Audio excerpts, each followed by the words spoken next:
Welcome to a journey that will put you to sleep while teaching you about one of history's most fascinating and brutal conflicts.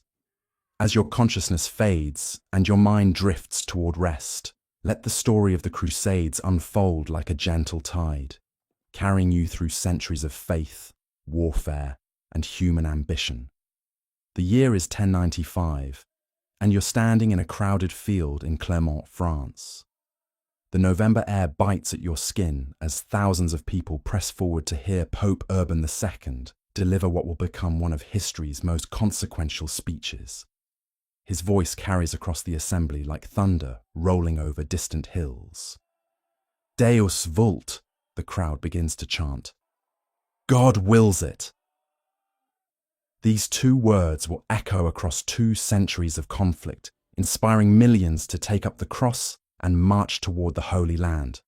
But before we dive into that pivotal moment, let your breathing slow and your muscles relax as we explore what led to this extraordinary call to arms.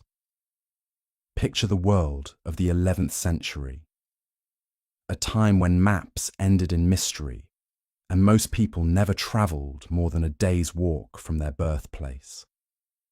The Christian world felt small and embattled, surrounded by forces that seemed determined to swallow it whole. In the east, the Byzantine Empire, that last flickering remnant of Rome's ancient glory, struggled desperately to survive. Emperor Alexios Komnenos ruled from Constantinople, a city that straddled 2 continents and 2 worlds. His empire had once stretched from the Danube to the Euphrates, but now Turkish armies pressed ever closer to his capital. The Seljuk Turks, these fierce nomadic warriors who had swept out of Central Asia, had already conquered much of Anatolia, the empire's heartland. Let your mind drift back to that terrible day in 1071, when everything changed at a place called Manzikert. Emperor Romanos IV had led his army into the Armenian highlands, confident in his ability to push back these Turkish raiders.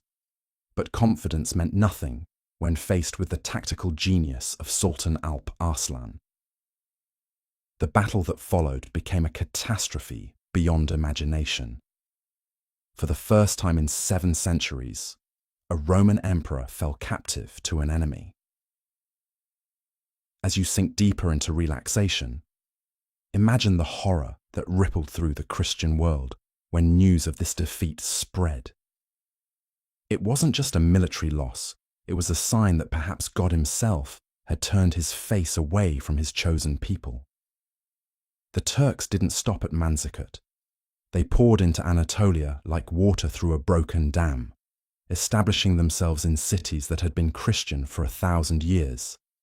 Nicaea, where the Great Council had once defined Christian doctrine, became the capital of a Turkish sultanate. Antioch, where the followers of Christ had first been called Christians, fell under Muslim rule. Jerusalem itself, though still technically controlled by the Fatimid Caliphate of Egypt, seemed more distant than ever from Christian pilgrims. As your breathing becomes deeper and more rhythmic, transport yourself to one of those pilgrim journeys. You're walking the dusty roads that lead to Jerusalem, part of a small group of believers who have sold everything they owned to make this sacred journey. The road is dangerous, filled with bandits and suspicious local authorities.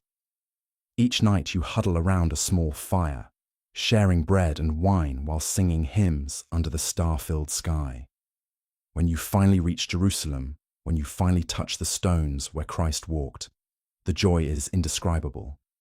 But that joy is tinged with sadness because you know how precarious Christian access to these holy places has become.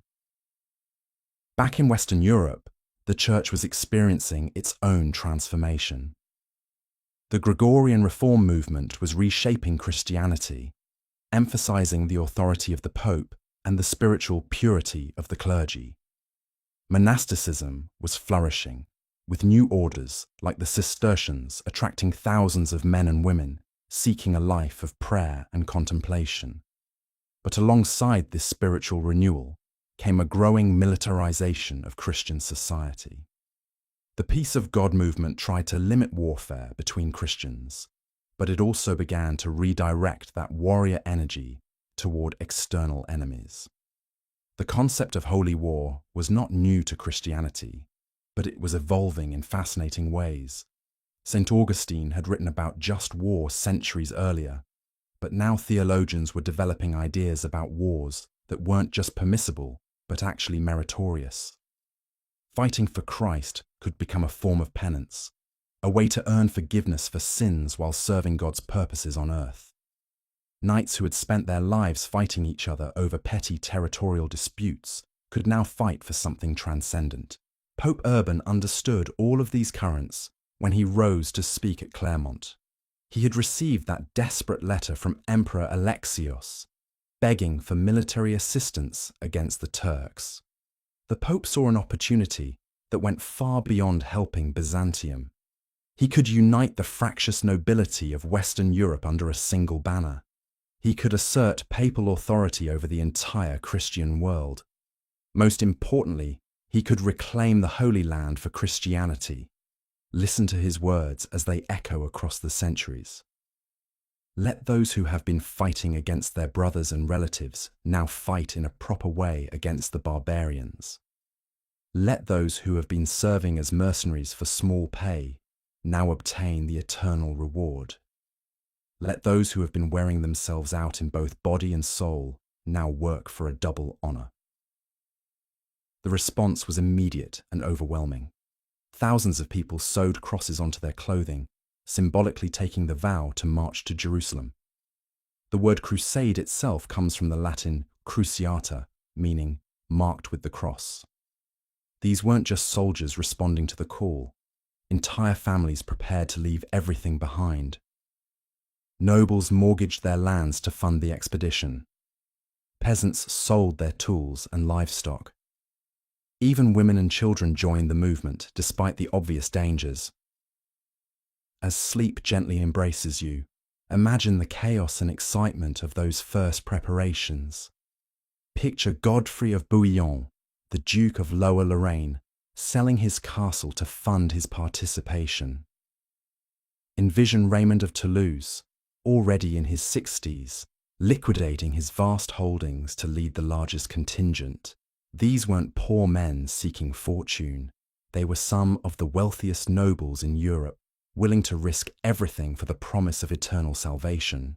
But the organized nobility weren't the first to depart. In the spring of 1096, a charismatic preacher known as Peter the Hermit began leading what historians call the People's Crusade. Peter was a small, weathered man who rode a donkey and claimed to have received a vision from Christ himself, commanding him to liberate Jerusalem. His preaching attracted thousands of poor people, minor knights, and social outcasts who couldn't wait for the official expedition. The People's Crusade became a tragedy of epic proportions. These untrained, poorly equipped masses moved through Germany and Hungary like a plague of locusts, begging and stealing food as they went. When they reached Constantinople, Emperor Alexios was horrified. This wasn't the disciplined military assistance he had requested. Against his advice, Peter's followers crossed into Anatolia, where the Turkish Sultan Kilit Arslan was waiting. The massacre that followed was complete. Thousands died, and the few survivors limped back to Constantinople, their dreams of glory shattered. Even worse was the fate of other popular movements that never made it out of Europe. As you drift deeper into sleep, let your mind recoil from the horror of what happened in the Rhineland. Groups of crusaders, inflamed by religious zealotry and economic resentment, turned their fury against the Jewish communities of Germany. In cities like Mainz, Worms, and Cologne, entire Jewish quarters were destroyed.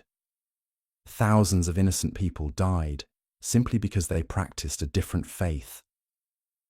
This dark side of the crusading movement, this transformation of religious enthusiasm into ethnic hatred, would stain the entire enterprise. But while these tragic preliminaries were unfolding, the main crusading armies were still preparing. These were serious military forces, led by experienced commanders. Godfrey of Bouillon gathered knights from the Holy Roman Empire. Bohemond of Taranto, a Norman adventurer from southern Italy, brought his experienced soldiers who had been fighting Muslims in Sicily. Hugh of Vermandois, brother of the King of France, led French nobility. Raymond of Toulouse commanded the largest army, drawn from southern France and including many veterans of the Spanish Reconquista. The logistics of moving these armies were staggering. Tens of thousands of people needed to be fed, armed, and transported across hundreds of miles of difficult terrain. Horses required fodder, soldiers needed weapons and armor, and everyone required food and water. The Crusaders developed supply chains that stretched across Europe, with Italian merchants providing ships and Greek officials organizing provisioning. It was perhaps the largest coordinated military effort Europe had seen since the fall of Rome. As winter turns to spring in your dreams, watch these great armies finally begin their march. The route to Constantinople became a river of humanity flowing eastward. Knights in glittering mail rode alongside their squires and servants. Priests carried relics and sang hymns. Engineers brought siege equipment, broken down for transport. Camp followers, including many women and children, provided essential services like cooking, nursing, and maintaining equipment. The journey to Constantinople took months, and it tested the Crusaders in ways they hadn't anticipated. Supply problems led to conflicts with local populations. Different national groups within the Crusade began to develop suspicions about each other's motives. The Byzantine officials they encountered seemed more interested in extracting oaths of loyalty than in facilitating their passage. By the time these armies reached Constantinople in late 1096 and early 1097, their initial enthusiasm had been tempered by harsh realities. Emperor Alexios found himself in an impossible position. He had asked for military assistance, but what arrived at his gates were armies larger than his own, led by ambitious nobles who clearly had their own agendas. The negotiations that followed were delicate and complex. Alexios wanted the Crusaders to swear oaths promising to return any former Byzantine territories they conquered. The Crusader leaders were willing to make such promises, but they interpreted them very differently than the emperor intended. Let your sleeping mind witness the spectacular ceremonies in the great palace of Constantinople. Imagine these Western knights, many of whom had never seen a city larger than a few thousand people, suddenly confronted with a metropolis of 500,000 inhabitants. The wealth and sophistication of Byzantine civilization overwhelmed them. The Hagia Sophia, with its massive dome that seemed to float in the air, made their own cathedrals look like village churches. The emperor himself, dressed in silk and purple, surrounded by an elaborate court ritual, seemed like a figure from another world. But beneath the diplomatic niceties, tensions were already emerging that would shape the entire future of the Crusades. The Byzantines were primarily interested in recovering their lost territories in Anatolia. The Western Crusaders were focused on reaching Jerusalem. These different objectives would eventually lead to bitter conflicts, but for now, both sides needed each other. In the spring of 1097, the great adventure truly began as the Crusader armies crossed from Europe into Asia. Their first target was Nicaea, the Turkish capital that controlled the main route into Anatolia. The siege that followed revealed both the strengths and weaknesses of the crusading movement. The Western knights were brave and well-equipped, but they had little experience with siege warfare in this climate. The Turks were skilled defenders who understood the terrain and could call on reinforcements. The siege of Nicaea lasted for weeks under the scorching Anatolian sun. As you sleep, imagine the sounds of this medieval siege. The thunderous crash of catapults hurling stones against the walls, the whistle of arrows filling the air, the shouts of men fighting hand-to-hand combat on scaling ladders. The Crusaders surrounded the city on 3 sides, but Nicaea sat beside a large lake, and Turkish boats continued to bring supplies and reinforcements. The breakthrough came when the Byzantines managed to transport ships overland to the lake, cutting off the city's waterborne supply line. Faced with inevitable defeat, the Turkish garrison negotiated a surrender with Emperor Alexios rather than with the Crusaders. This caused the first serious rift in the alliance. The Western Knights had expected to sack the city and claim booty to fund their expedition. Instead, they found Byzantine banners flying from the walls and their supposed allies controlling access to the city. Despite these tensions, the capture of Nicaea was a crucial victory. It opened the road to Jerusalem and demonstrated that the Turkish armies, formidable as they were, could be defeated. The Crusaders had faced their first major test and passed it, even if the victory left some bitter feelings about Byzantine intentions. As your breathing becomes slow and regular, follow the Crusader armies as they push deeper into Anatolia. The landscape they traversed was beautiful but treacherous. Rolling hills covered with scrub vegetation, river valleys that promised water but often proved to be dry, mountain passes where a small force could hold up an entire army. The heat was crushing for men accustomed to the cooler climates of northern Europe, and their heavy armor became almost unbearable under the blazing sun. The Turks, under Sultan Kilij Arslan, were far from finished. They had learned from their defeat at Nicaea and were preparing a new strategy. Rather than defending fixed positions, they would use their superior mobility to harass the Crusaders, striking when the Christians were most vulnerable and disappearing before they could respond effectively. Turkish mounted archers could fire arrows while riding at full gallop, a skill that European knights found both impressive and terrifying. The great test came at a place called Dorylaeum on July 1st, 1097. The Crusader army had divided into 2 groups for easier marching, and the Turks saw their opportunity. At dawn, thousands of Turkish cavalry swept down on the advance guard led by Bohemond. The attack was so sudden and fierce that it seemed the entire crusading movement might end before it had truly begun. Listen to the thunder of hoofbeats as wave after wave of Turkish horsemen charged the Crusader lines. Watch the arrows darken the sky like clouds of locusts. Feel the panic that rippled through the Christian ranks as their horses went down and their formation began to break apart. For hours, it seemed certain that this small force would be annihilated far from home, their dreams of Jerusalem dying in the dust of an Anatolian battlefield. But the Crusaders held. Bohemond organized his knights into a defensive circle, using their superior armor and discipline to withstand the Turkish assault. The archers and infantry, including many non-combatants, fought with desperate courage. Women and children helped carry water to the wounded and arrows to the defenders. Priests moved through the ranks offering absolution and encouragement. The battle turned when the Second Crusader army, led by Godfrey and Raymond, arrived on the battlefield. The Turks, committed to their attack on Bohemond's force, found themselves caught between 2 enemies. The fresh Crusader cavalry charged into their flank, and the Turkish army, which had seemed on the verge of victory, suddenly collapsed.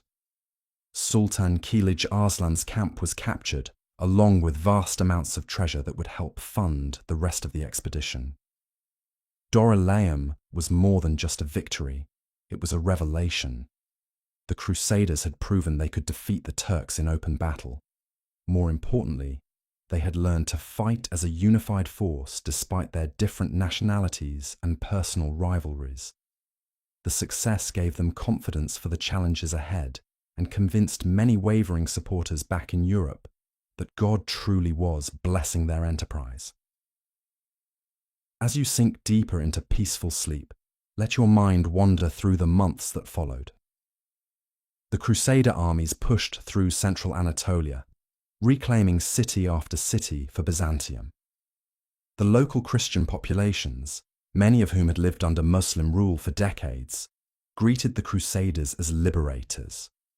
Ancient churches were reconsecrated, and the sound of church bells rang again in communities that had been silent for a generation. But the march was taking its toll. The summer heat was merciless, and water was often scarce. Horses died by the thousands, forcing knights to fight on foot. Disease spread through the camps, claiming lives that Turkish swords had not been able to take. The Crusaders were learning that their greatest enemy might not be human opposition, but the harsh realities of campaigning in an alien environment. The first major division in the Crusader ranks occurred when Baldwin, Godfrey's brother, broke away from the main army with a small force. Baldwin was ambitious and pragmatic, and he saw opportunities in the political chaos of the region that were too good to pass up. He marched eastward into Mesopotamia, where he would eventually establish the first Crusader state in the county of Edessa. His success demonstrated that the Crusades were already becoming something more complex than a simple religious pilgrimage. Meanwhile, the main army approached its next great challenge, the ancient city of Antioch. As autumn turned to winter in your dreams, picture this magnificent city that had once been one of the greatest metropolises of the Roman Empire. Antioch sat astride the trade routes between Europe and Asia, protected by massive walls that stretched for miles around the city and up the steep slopes of Mount Silpius. It was here that the followers of Christ had first been called Christians, making its recapture symbolically crucial for the crusading movement. The siege of Antioch would become the defining experience of the First Crusade, a test that pushed the Crusaders to the very limits of their endurance. The city was too large to surround completely, and the Turkish garrison was well supplied and confident. Winter in northern Syria was cold and wet, a miserable contrast to the dry heat the Crusaders had endured in Anatolia. Food became scarce, then desperately short. Many Crusaders began to question whether they would ever see Jerusalem. Let the months of siege warfare wash over your sleeping consciousness, like waves against a shore. Picture the daily routine of men slowly starving while maintaining a military effort that seemed increasingly hopeless. Watch the deserters slip away in the night, including some prominent nobles who had sworn sacred oaths to continue the journey. Feel the growing desperation as news arrived that a massive Turkish relief army was marching to break the siege. The breakthrough came through treachery rather than military prowess. A Turkish tower guard named Firuz, possibly motivated by money or personal grievances, agreed to let the Crusaders into the city. On the night of June 3, 1098, Bohemond led a small force up the walls and opened the gates. The Crusaders poured into Antioch, and after months of siege, the city fell in a single night. But victory turned to crisis almost immediately. The Turkish relief army arrived just days after the city's capture, and now it was the Crusaders who found themselves besieged. They had captured Antioch only to become trapped inside its walls, with their enemies controlling the surrounding countryside.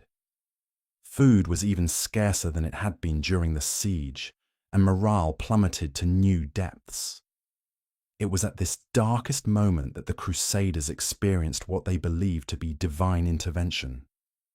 A peasant named Peter Bartholomew claimed to have received visions of St. Andrew, who told him that the lance that had pierced Christ's side was buried in Antioch's cathedral.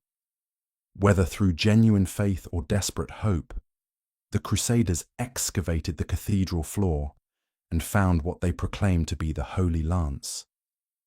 The psychological effect was electric. Men who had been on the verge of surrender suddenly found new strength. The discovery of the relic seemed to confirm that God had not abandoned them. that their suffering had a purpose. When they finally marched out to face the Turkish army, they fought with a ferocity that surprised their enemies and themselves. The Battle of Antioch was a complete victory for the Crusaders. The Turkish relief army, which had seemed so formidable, scattered before the Christian charge. The regional Turkish alliance that had threatened to destroy the crusading movement collapsed in a single day. The road to Jerusalem was open once again, but the victory at Antioch also created new problems. Bohemond claimed the city as his own, despite his oath to return Byzantine territories to Emperor Alexios. This decision established the Principality of Antioch, the Second Crusader state. But it also marked the definitive break between the Crusaders and Byzantium. The alliance that had made the expedition possible was dissolving just as success seemed within reach. As winter deepens in your dreams, watch the Crusader armies slowly reorganize for the final push toward Jerusalem. Many Crusaders considered their vows fulfilled with the capture of Antioch and returned home. Others were so weakened by disease and malnutrition that they could not continue. The force that eventually marched south toward Palestine was smaller than what had left Europe, but it was also more experienced and determined. The journey through Syria and Palestine revealed the complex political situation that the Crusaders were entering. The Muslim world was deeply divided between the Sunni Abbasid Caliphate based in Baghdad, the Shia Fatimid Caliphate in Egypt, and various Turkish emirates that owed nominal allegiance to one or the other. These divisions had allowed the Crusaders to succeed, where a united Muslim response might have stopped them, but they also meant that any Crusader settlements would face constant pressure from multiple directions. Some Muslim leaders even allied with the Crusaders against their own religious rivals. The Fatimids, who controlled Jerusalem, had been fighting the Turks for decades and initially saw the Crusaders as potential allies against their Sunni enemies. This fragmentation of the Muslim response was crucial to Crusader success, but it also meant that the political situation remained fluid and dangerous. As your sleeping mind drifts through the Palestinian countryside, imagine the excitement that built as the Crusaders approached their ultimate destination. Jerusalem was more than just a city to these medieval Christians. It was the center of the world, the place where Christ had died and risen again. Many Crusaders had joined the expedition specifically to pray at the Holy Sepulchre, and some expected the Second Coming to occur once the city was back in Christian hands. On June 7th, 1099, nearly 3 years after Pope Urban's call at Clermont, the Crusader armies finally came within sight of Jerusalem. The emotional impact was overwhelming. Men who had endured incredible hardships, who had watched friends die of disease and battle wounds, who had questioned their faith and their mission, suddenly found themselves looking at the golden dome of the rock and the walls of the holy city. Many Crusaders fell to their knees and wept. Others began singing hymns of thanksgiving. The moment seemed to justify everything they had suffered, every sacrifice they had made. But the city still had to be taken, and the Fatimid garrison was well prepared for a siege. Jerusalem in 1099 was a formidable fortress. Its walls had been recently repaired and strengthened. The garrison was professional and motivated. Most importantly for the besiegers, the city's cisterns were full of water, while the surrounding countryside offered few reliable sources. The Crusaders found themselves in a race against time. They had to take the city before the Egyptian relief army arrived, or their own supplies ran out. The siege lasted just over a month, but it tested the Crusaders' engineering skills and determination. They had learned siege warfare during their long campaigns, and they applied those lessons with desperate efficiency. Wooden siege towers were constructed from timber brought from distant forests. Catapults hurled stones against the walls day and night. Miners worked to undermine the fortifications, while defenders poured boiling oil and Greek fire on the attackers. Let your sleeping consciousness witness the final assault on July 15th, 1099. Picture the massive siege towers rolling forward on their wooden wheels, their upper levels crowded with knights and crossbowmen. Watch Godfrey of Bouillon himself leap from a siege tower onto the city walls, his sword cutting through the desperate defenders. Feel the earth shake as sections of the wall collapse under the constant bombardment. When the walls were finally breached, the Crusaders poured into Jerusalem like a flood. What followed was one of the most controversial episodes in the entire history of the Crusades. For 3 days, Christian soldiers killed Muslims and Jews throughout the city. Contemporary accounts, probably exaggerated but still horrifying, describe blood flowing in the streets and piles of severed heads and hands. The massacre at Jerusalem was not unique in medieval warfare, but its scale and religious context made it particularly shocking. The Crusaders seemed to believe that they were carrying out divine justice, cleansing the holy city of those they saw as defilers. To modern sensibilities, their actions seem monstrous, but they must be understood within the context of 11th century religious thought and military practice. When the killing finally ended, the Crusaders faced the question of what to do with their conquest. Most of the expedition's survivors considered their vows fulfilled and prepared to return home. But someone had to govern the territories they had conquered, and that someone turned out to be Godfrey of Bouillon, who accepted the title Defender of the Holy Sepulchre rather than king, claiming that he would not wear a crown of gold where Christ had worn a crown of thorns. The establishment of the Kingdom of Jerusalem completed the creation of the Crusader states that would dominate the Eastern Mediterranean for the next 2 centuries. These 4 political entities, the County of Edessa, the Principality of Antioch, the County of Tripoli, and the Kingdom of Jerusalem, represented something unprecedented in medieval history. Western European feudalism transplanted to the Middle East. As your breathing becomes deeper and more peaceful, let your mind explore these remarkable political creations.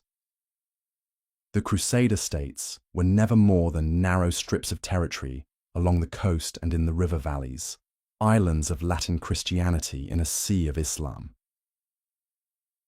Their survival depended on constant vigilance, military innovation, and careful diplomacy with their Muslim neighbors.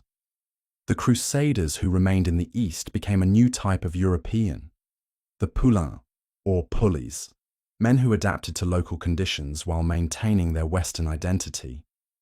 They learned Arabic, adopted local architectural styles, and developed trading relationships with Muslim merchants. Some even formed military alliances with Muslim rulers against other Crusader lords.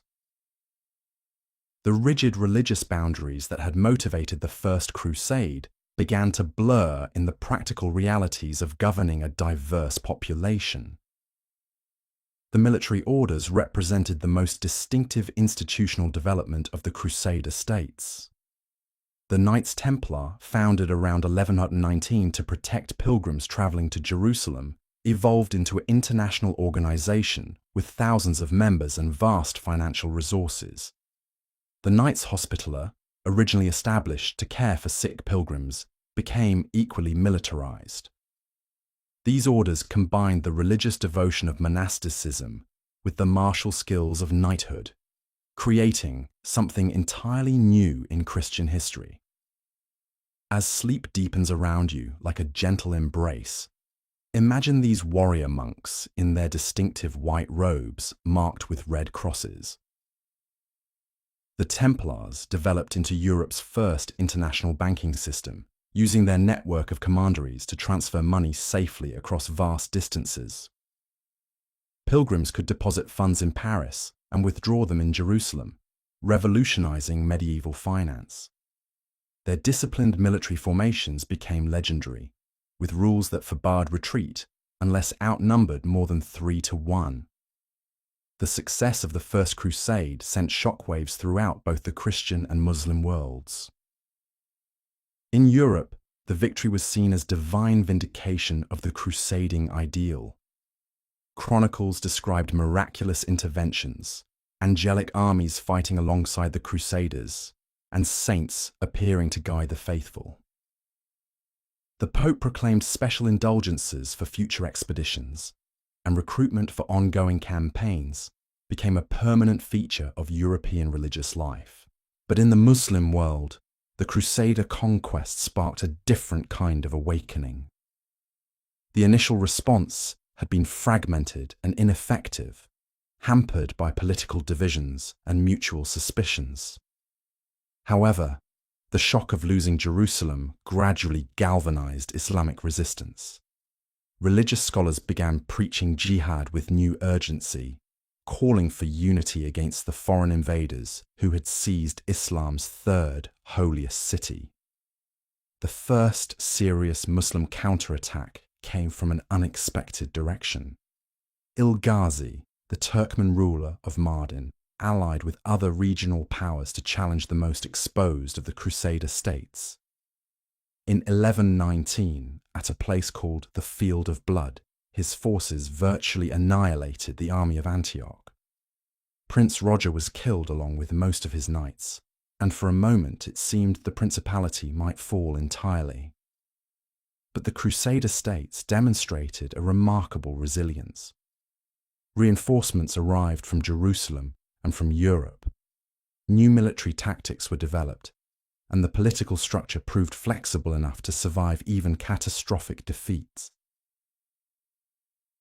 The Field of Blood became a learning experience rather than a death blow, teaching the Crusaders that their survival depended on avoiding pitched battles unless absolutely necessary.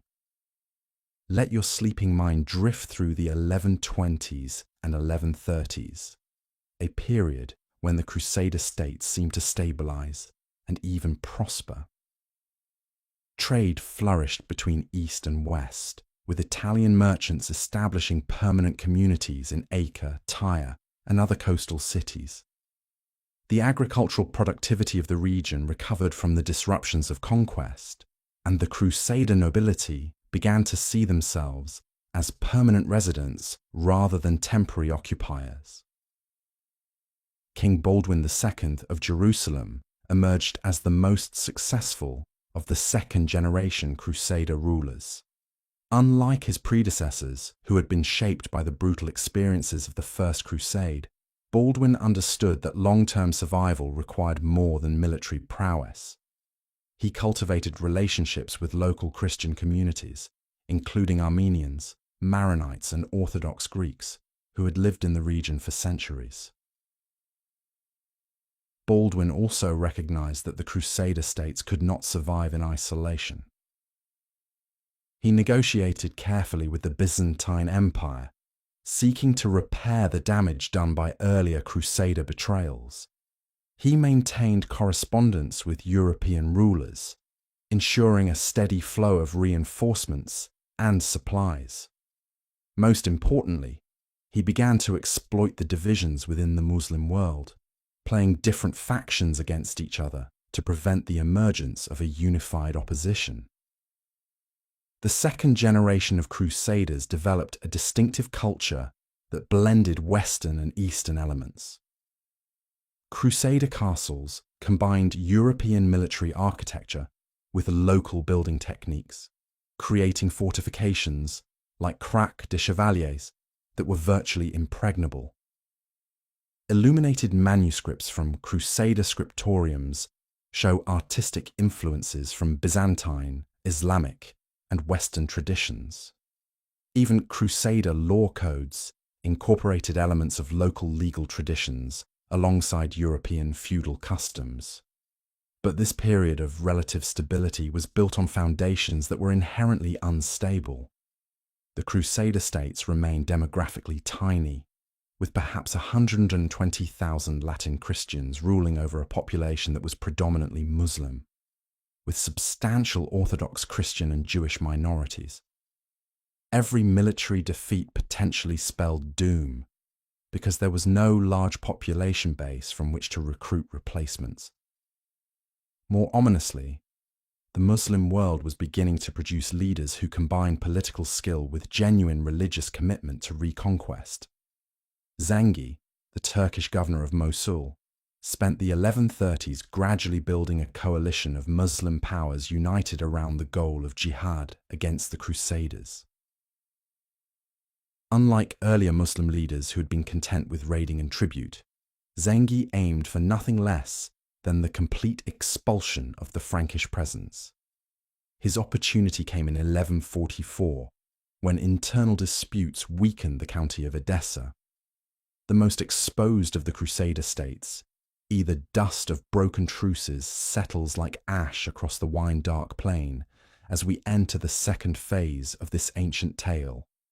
The stage has been set with divine wrath and mortal pride. But now deeper currents stir beneath the surface of war. Where once we witnessed the fury of individual heroes clashing like bronze titans, we shall now observe how the very foundations of loyalty and honor begin to crack under the weight of prolonged conflict. The son of Peleus remains apart from battle, his terrible anger burning like an eternal flame beside his black ships. Yet his absence creates a vacuum that draws other forces into motion, forces that will test the bonds between men and gods, between duty and desire, between the living and the dead. For 9 years, this siege has consumed the flower of 2 civilizations, and now the accumulated weight of sorrow begins to work changes in even the mightiest hearts. Watch as Apollo, the far shooter, tends his faithful servants while Athena sharpens her strategies for the battles to come. Observe how mortal warriors, tested beyond endurance, discover reserves of courage they never knew they possessed. See how the women of Troy, from royal Andromache to the humblest servant, bear burdens that would break lesser spirits. This is not merely the continuation of a war, but the deepening of it. The moment when conflict transforms from adventure into tragedy, when heroes begin to understand the true cost of the glory they have sought. The Trojan prince Hector stands upon his city's walls, gazing across the corpse-strewn battlefield toward the distant Argive camp. 9 years of warfare have aged him beyond his mortal span, etching lines of care around eyes that once sparkled with youthful confidence. The bronze spear in his hand, polished smooth by countless battles, catches the morning light as he surveys the eternal stalemate that has become his life. Below in Troy's winding streets, the sounds of a city under siege create their own rhythm. Blacksmiths hammer bronze into weapons and armor, their forges burning day and night. Women weave at their looms, creating the cloth that will either dress warriors for battle or shroud them for burial.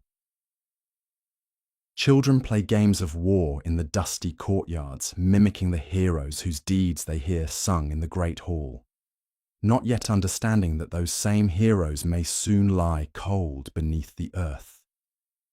The great gates of Troy stand closed against the morning, their bronze fittings gleaming like captured starlight. Guards pace the battlements, their eyes scanning the plain for signs of enemy movement. But today brings no immediate threat of assault, only the grinding tension of siege warfare, where victory belongs not to the swift or the brave, but to those who can endure longest the slow corruption of hope. In the palace, King Priam sits upon his ivory throne, receiving reports from his commanders with the weary patience of a man who has heard too much of death. His white hair, once the crown of dignity, now seems a mark of premature aging brought on by the weight of his people's suffering. Beside him, Queen Hecuba maintains the appearance of royal composure, but her hands tremble slightly as she spins the wool that will become thread, that will become cloth, that will perhaps become shrouds for her sons. The royal council chamber echoes with familiar arguments about strategy and resources. How long can the city's granaries sustain the population? When will reinforcements arrive from distant allies? Can the walls withstand another determined assault? These questions have been asked and answered 1,000 times, yet they must be asked again, for the alternative is to surrender to despair. Hector's younger brother Paris, the shepherd prince whose beauty began this war, sits silent in the council. The golden armor he wears cannot disguise the haunted look in his dark eyes, the expression of a man who knows that thousands have died for his sake. Helen, the daughter of Zeus whose face launched 1,000 ships, rarely appears in public now, keeping to her chambers where she weaves scenes of the very war that was fought to reclaim her.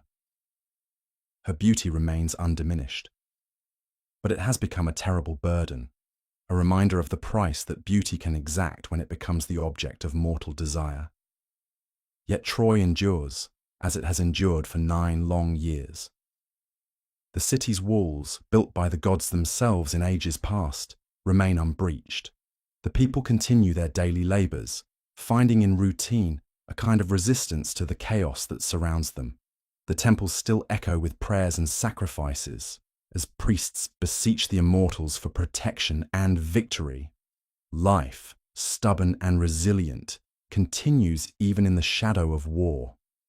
But on this morning, as Hector surveys the battlefield, he senses something different in the air.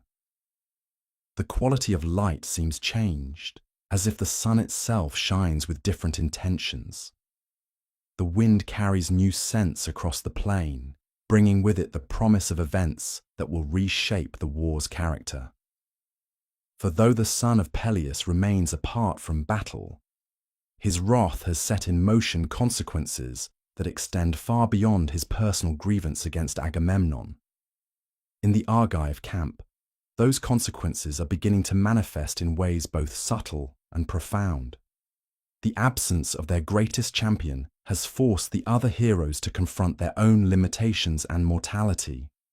Ajax the Great, tower of Argive strength, finds himself bearing responsibilities that once shared between many.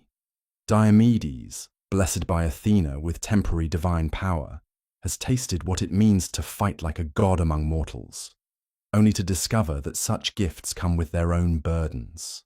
The common soldiers, those whose names will never be sung by poets, but whose spears and shields form the backbone of every army, go about their duties with the grim professionalism of men who have seen too much death to harbour illusions about glory.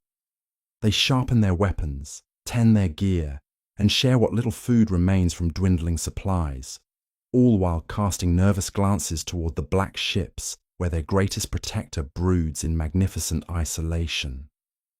Agamemnon himself, king of kings and leader of the great expedition, struggles with problems that victory in single combat cannot solve. His authority, once unquestioned, has been challenged by the son of Peleus's withdrawal from battle. Murmurs of discontent ripple through the camp as men begin to question whether their supreme commander possesses the wisdom necessary to bring this long war to a successful conclusion. The crisis deepens when divine intervention shifts the balance of power in ways no mortal strategy can counter. Zeus, bound by his promise to silver-footed Thetis, begins to turn the tide of battle against the Argives. What once seemed like minor setbacks in skirmishes around Troy's walls escalate into serious defeats that threaten the very foundations of the expedition. The first sign comes with the failure of a dawn raid against Trojan outposts. Argive warriors who have grown accustomed to easy victories over demoralized enemies suddenly find themselves facing defenders filled with renewed confidence and divine favor.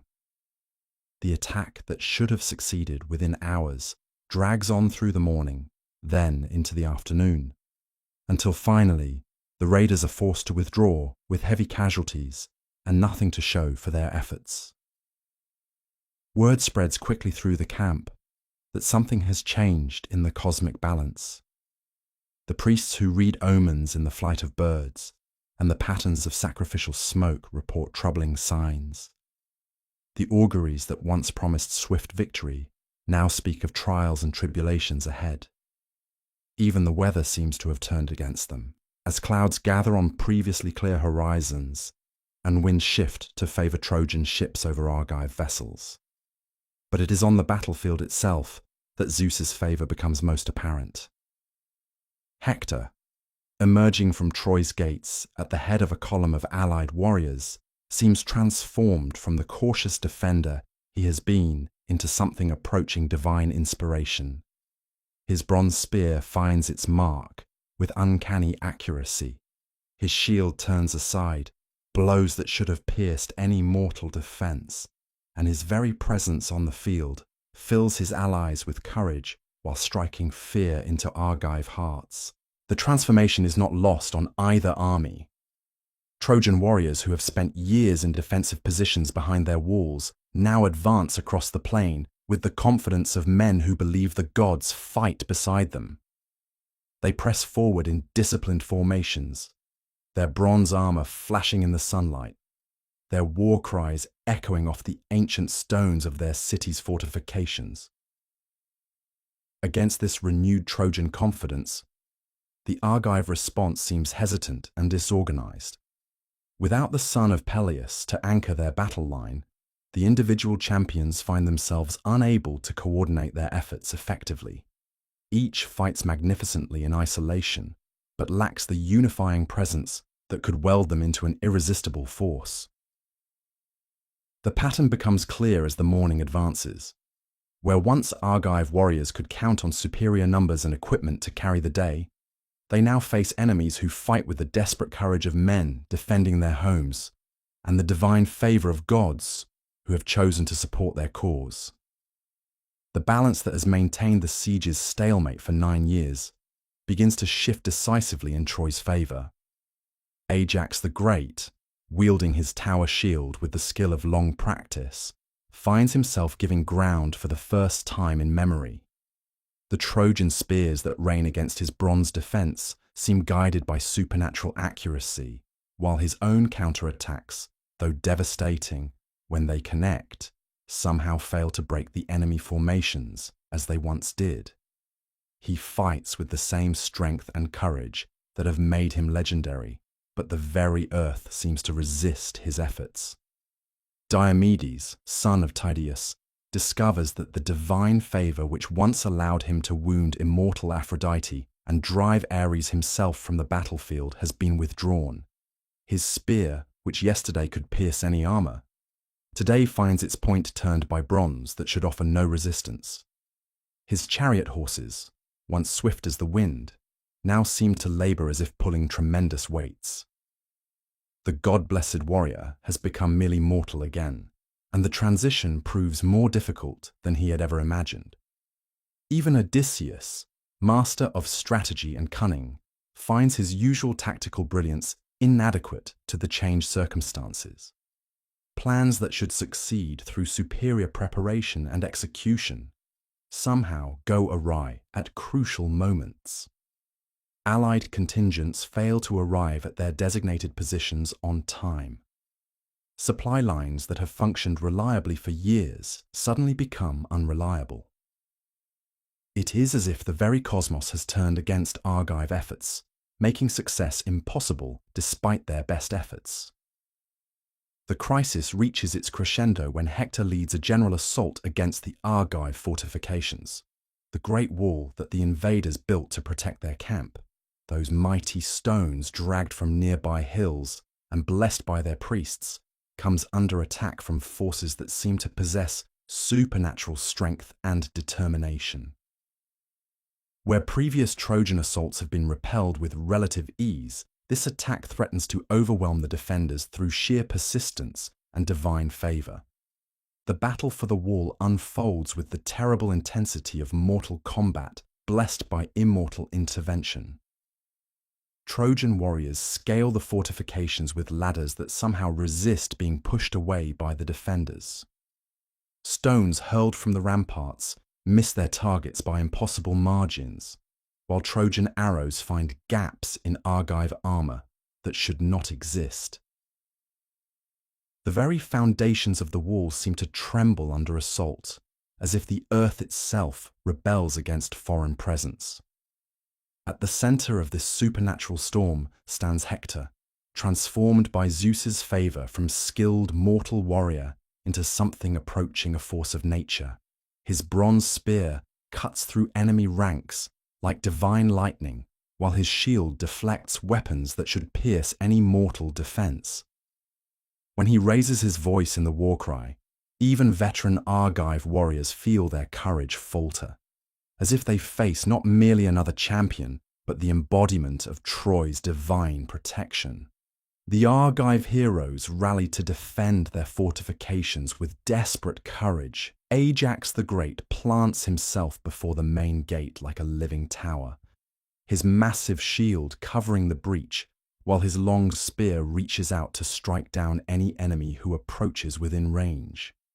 Behind him, archers send volleys of arrows into the attacking ranks, while spearmen thrust through gaps in the wall to hold back the Trojan advance. Diomedes leads a counterattack along the eastern section of the fortifications, his bronze sword singing as it cuts through enemy ranks. Though he no longer possesses the divine favor that once made him invincible, his mortal courage and skill remain formidable. He carves a path through the Trojan assault force, buying precious time for his comrades to reorganize their defenses. Odysseus coordinates the overall defense with the tactical genius that has made him invaluable to the Argive cause. He moves constantly along the ramparts, reinforcing weak points, repositioning reserves, and maintaining the communication that keeps the defense functioning as a coherent whole. His presence provides stability in a situation that threatens to dissolve into chaos. But despite their heroic efforts, the Argive defenders find themselves slowly pushed back. The divine favor that protects the Trojan assault proves too powerful for mortal courage alone to overcome. Section by section, the Great Wall begins to crumble under attacks that seem guided by supernatural force. The unthinkable begins to seem inevitable. The fortifications that have protected the Argive camp for 9 years may finally be breached. It is at this moment of crisis that the true cost of the son of Peleus's withdrawal becomes apparent. The greatest warrior of the expedition remains in his tent, unmoved by the sounds of battle that grow ever closer to his own ships. His myrmidons, the elite fighters who could turn the tide of any engagement, sit idle beside their vessels while their comrades fight desperately for survival. The weapons that could save the day gather dust because pride proves stronger than duty. Yet even in this darkest hour, the bonds that hold the Argive coalition together refuse to break entirely. Veterans who have fought side by side for 9 years refuse to abandon their posts, even when the situation seems hopeless. Young warriors who have known no other life than this siege discover reserves of courage they never knew they possessed. The common soldiers whose names will never be remembered by history stand firm against odds that would break lesser men. The crisis deepens as Trojan forces finally breach the Great Wall at its weakest point. Through the gap, poor warriors who have dreamed of this moment for 9 long years, their bronze weapons gleaming with reflected firelight as buildings in the Argive camp begin to burn. The organized defense begins to fragment as units are cut off from central command and forced to fight as isolated bands of heroes. In this moment of apparent triumph for Troy, however, the seeds of future tragedy are already being sown. For Hector's success in driving the Argives back to their ships will set in motion the chain of events that leads to Patroclus donning Achilles' armor, to his death at Hector's hands, and to the terrible vengeance that will follow. The divine favor that makes this victory possible is the same force that will ultimately ensure Troy's destruction. The irony is lost on the combatants as they fight with desperate intensity for immediate survival. Trojan warriors press their advantage with the enthusiasm of men who see victory within their grasp. Argive defenders fall back toward their ships, not in panic, but in the controlled withdrawal of professional soldiers who understand that preservation of their forces matters more than holding every inch of ground. As the sun reaches its zenith, the battle reaches a turning point that will reshape the entire character of the war. The age of stalemate is ending, to be replaced by a period of rapid movement and decisive action that will test every participant to the limits of their endurance. The son of Peleus may remain apart from the fighting, but his absence has created conditions that will ultimately force him back into the conflict under circumstances that will make his previous anger seem gentle by comparison. The afternoon brings fresh horrors as Trojan forces, emboldened by their success against the Argive fortifications, push their attack toward the ships themselves. These black vessels, drawn up on the beach in careful rows, represent more than mere transportation.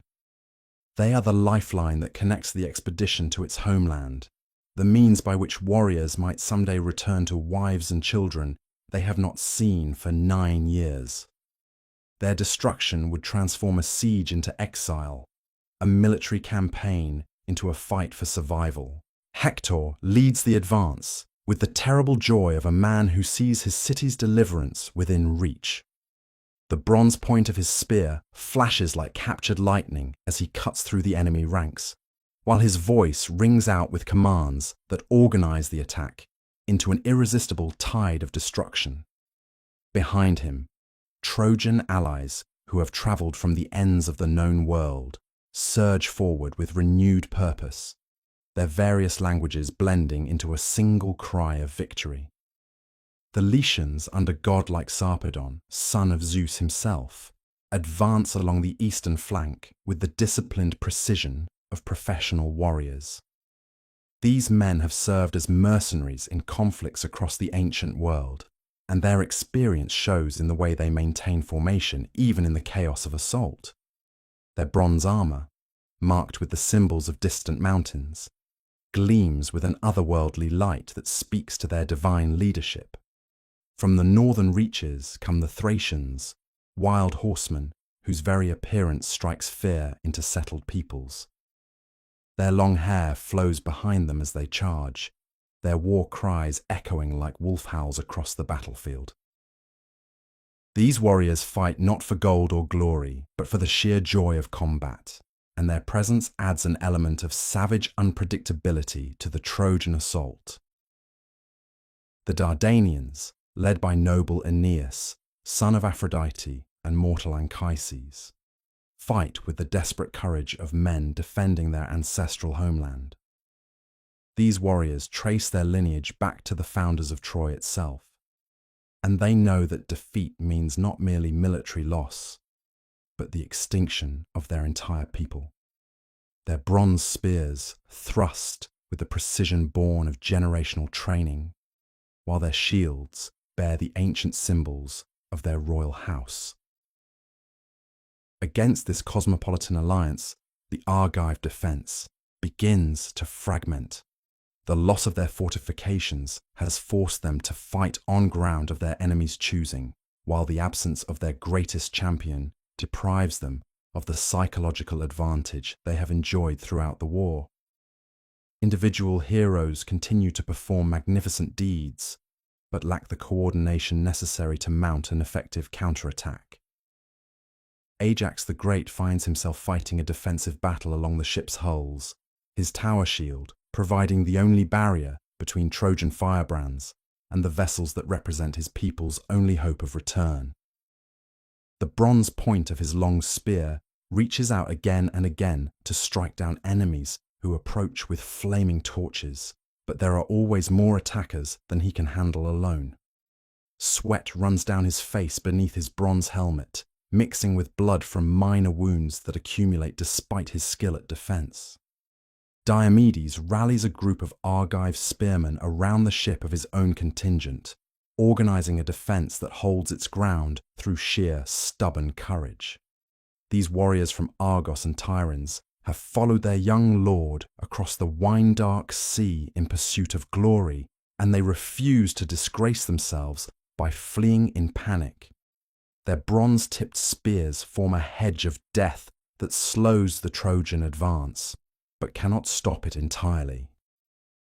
Odysseus coordinates the overall Argive response with the tactical brilliance that has made him invaluable to their cause.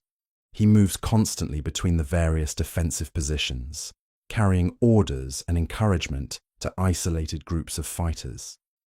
His presence provides stability in a situation that threatens to collapse into complete chaos. But even his genius cannot solve the fundamental problem of fighting a defensive battle against superior numbers blessed with divine favor. The crisis deepens when Trojan warriors reach the ships themselves and begin attempting to set them ablaze.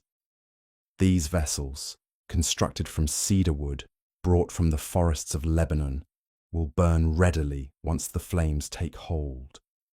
The sight of fire beginning to lick at the stern of the nearest ship sends a shock of terror through the Argive ranks. For they understand that the destruction of their fleet would mean death far from home for every man among them. It is at this moment of supreme crisis that divine intervention saves the expedition from immediate destruction. Poseidon, the Earthshaker, observes the battle from his underwater palace and decides that Zeus's favor toward Troy has gone too far. The god of the sea may not dare to directly contradict his brother's will, but he can provide subtle assistance that shifts the balance just enough to prevent total Argive collapse. The Earthshaker's intervention takes the form of renewed courage flowing through Argive hearts at their moment of greatest need. Warriors who moments before seemed on the verge of breaking suddenly find fresh strength in their limbs and new determination in their spirits. The bronze of their weapons seems to shine with inner light, while their shields feel lighter and their spears more balanced in their hands. Ajax the Great feels the change first, as divine strength flows through his massive frame like wine warming a man's blood. His tower shield, which had begun to feel impossibly heavy after hours of combat, suddenly seems as light as a child's toy. His long spear, which had started to drag with fatigue, now moves with the fluid grace of a serpent striking its prey. The war cry that breaks from his throat echoes across the battlefield like thunder from a clear sky. The effect spreads rapidly through the Argive ranks as Poseidon's divine favor counters Zeus's support for Troy. Warriors who had been giving ground steadily suddenly plant their feet and refuse to retreat another step. Spearmen who had been fighting defensively begin to push forward, their bronze points finding gaps in enemy armor with supernatural accuracy. The tide of battle, which had seemed to flow inexorably toward Trojan victory, begins to slow and then reverse direction. Diomedes leads a counterattack that carves deep into the Trojan formation, his sword singing as it cuts through enemy ranks with divine precision. The son of Tydeus may no longer possess the overwhelming power that once allowed him to wound immortal gods, but Poseidon's favor grants him strength enough to match any mortal warrior on the field. His battle cry rallies the Argive spearmen around him, and together they begin to push the attackers back from the ships. The renewed Argive resistance catches the Trojan forces by surprise. Warriors who moments before had been advancing confidently toward what seemed like certain victory suddenly find themselves facing enemies who fight with supernatural determination. The easy triumph that had appeared within their grasp begins to slip away as divine favor shifts once again between the opposing sides. Hector, sensing the change in cosmic balance, redoubles his own efforts to break through the Argive defense. The greatest of Priam's sons understands that this moment represents Troy's best chance for decisive victory, and that failure now might mean the loss of their one opportunity to end the siege on favorable terms. His bronze spear flashes like lightning as he seeks a weakness in the enemy line, while his voice rings out with commands that attempt to maintain Trojan momentum. But even Hector's magnificent courage cannot entirely overcome the shift in divine favor. The warriors who had followed him with such confidence begin to hesitate as they encounter resistance that seems to grow stronger rather than weaker. The ships that had seemed ready to burst into flames somehow resist the torches thrust against their hulls, while the Argive defenders appear to multiply rather than diminish as the battle continues. The stalemate that results from this clash of divine influences creates some of the most intense fighting the war has yet witnessed. Neither side can gain decisive advantage, but neither can afford to withdraw from positions they have purchased with so much blood. The space between the ships and the breach in the Argive wall becomes a killing ground where heroes fall like grain before the reaper's blade.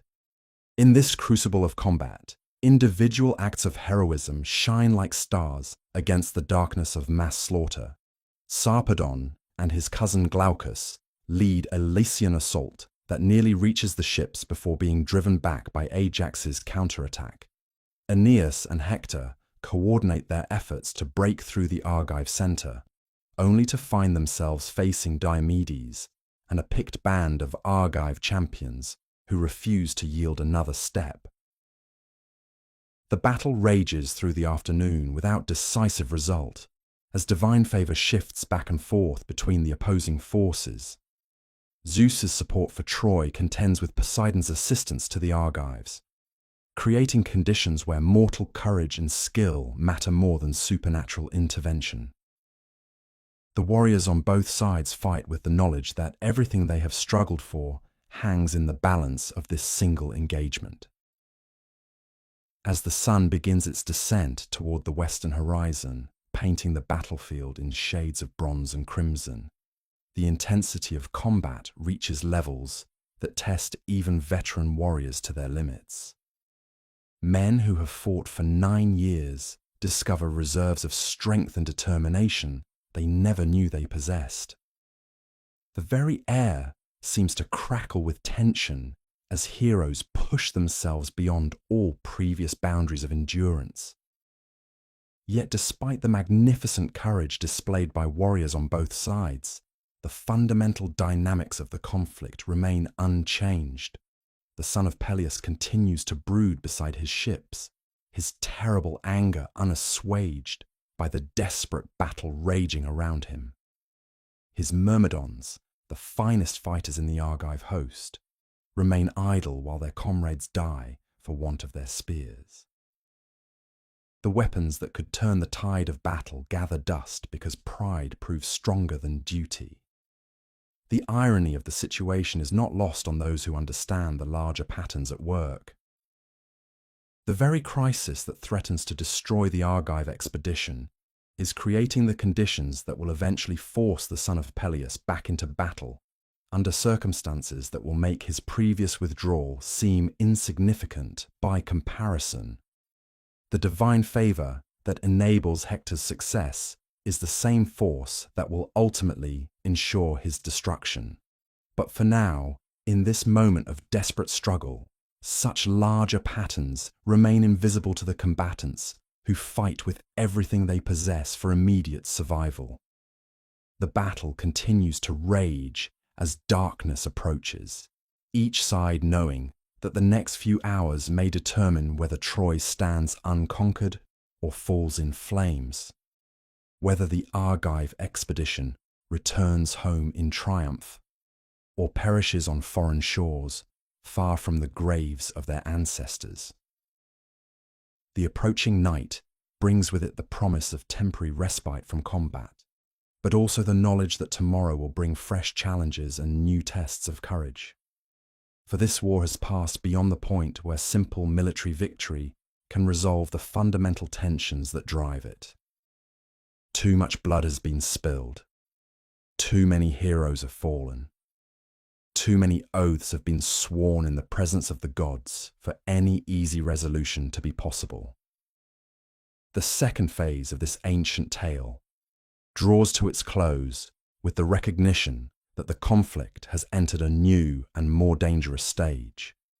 The age of stalemate is ending, to be replaced by a period of rapid movement and decisive action that will test every participant to the limits of their humanity.